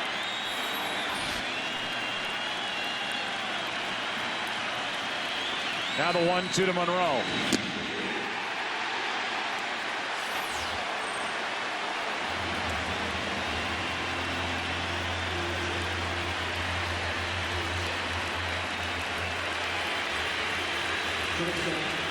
Carlos Guillen will be the hitter with one out, nobody on. Adam Wainwright did not take over the closer's role until Jason Isringhausen went down with a hip injury, underwent surgery at the beginning of September.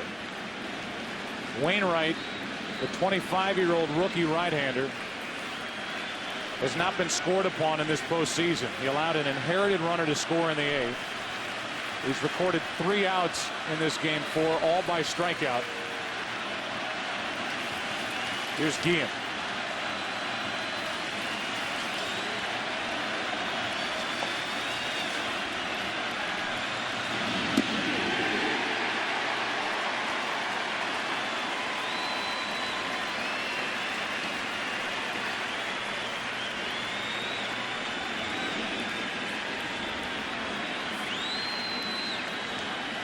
You can watch baseball like you never have before. The best picture on TV, DirecTV. Strike two.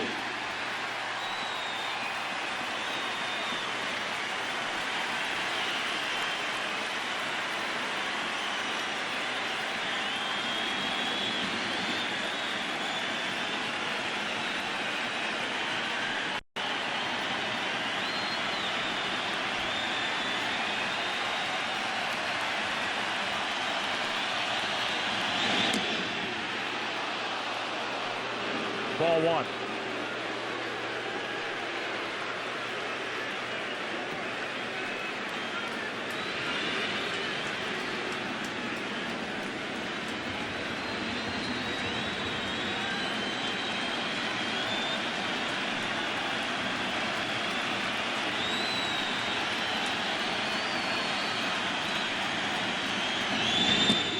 Two and two.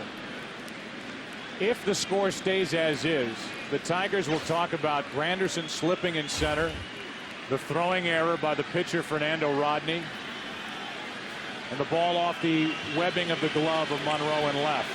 The Cardinals will talk about timely hitting.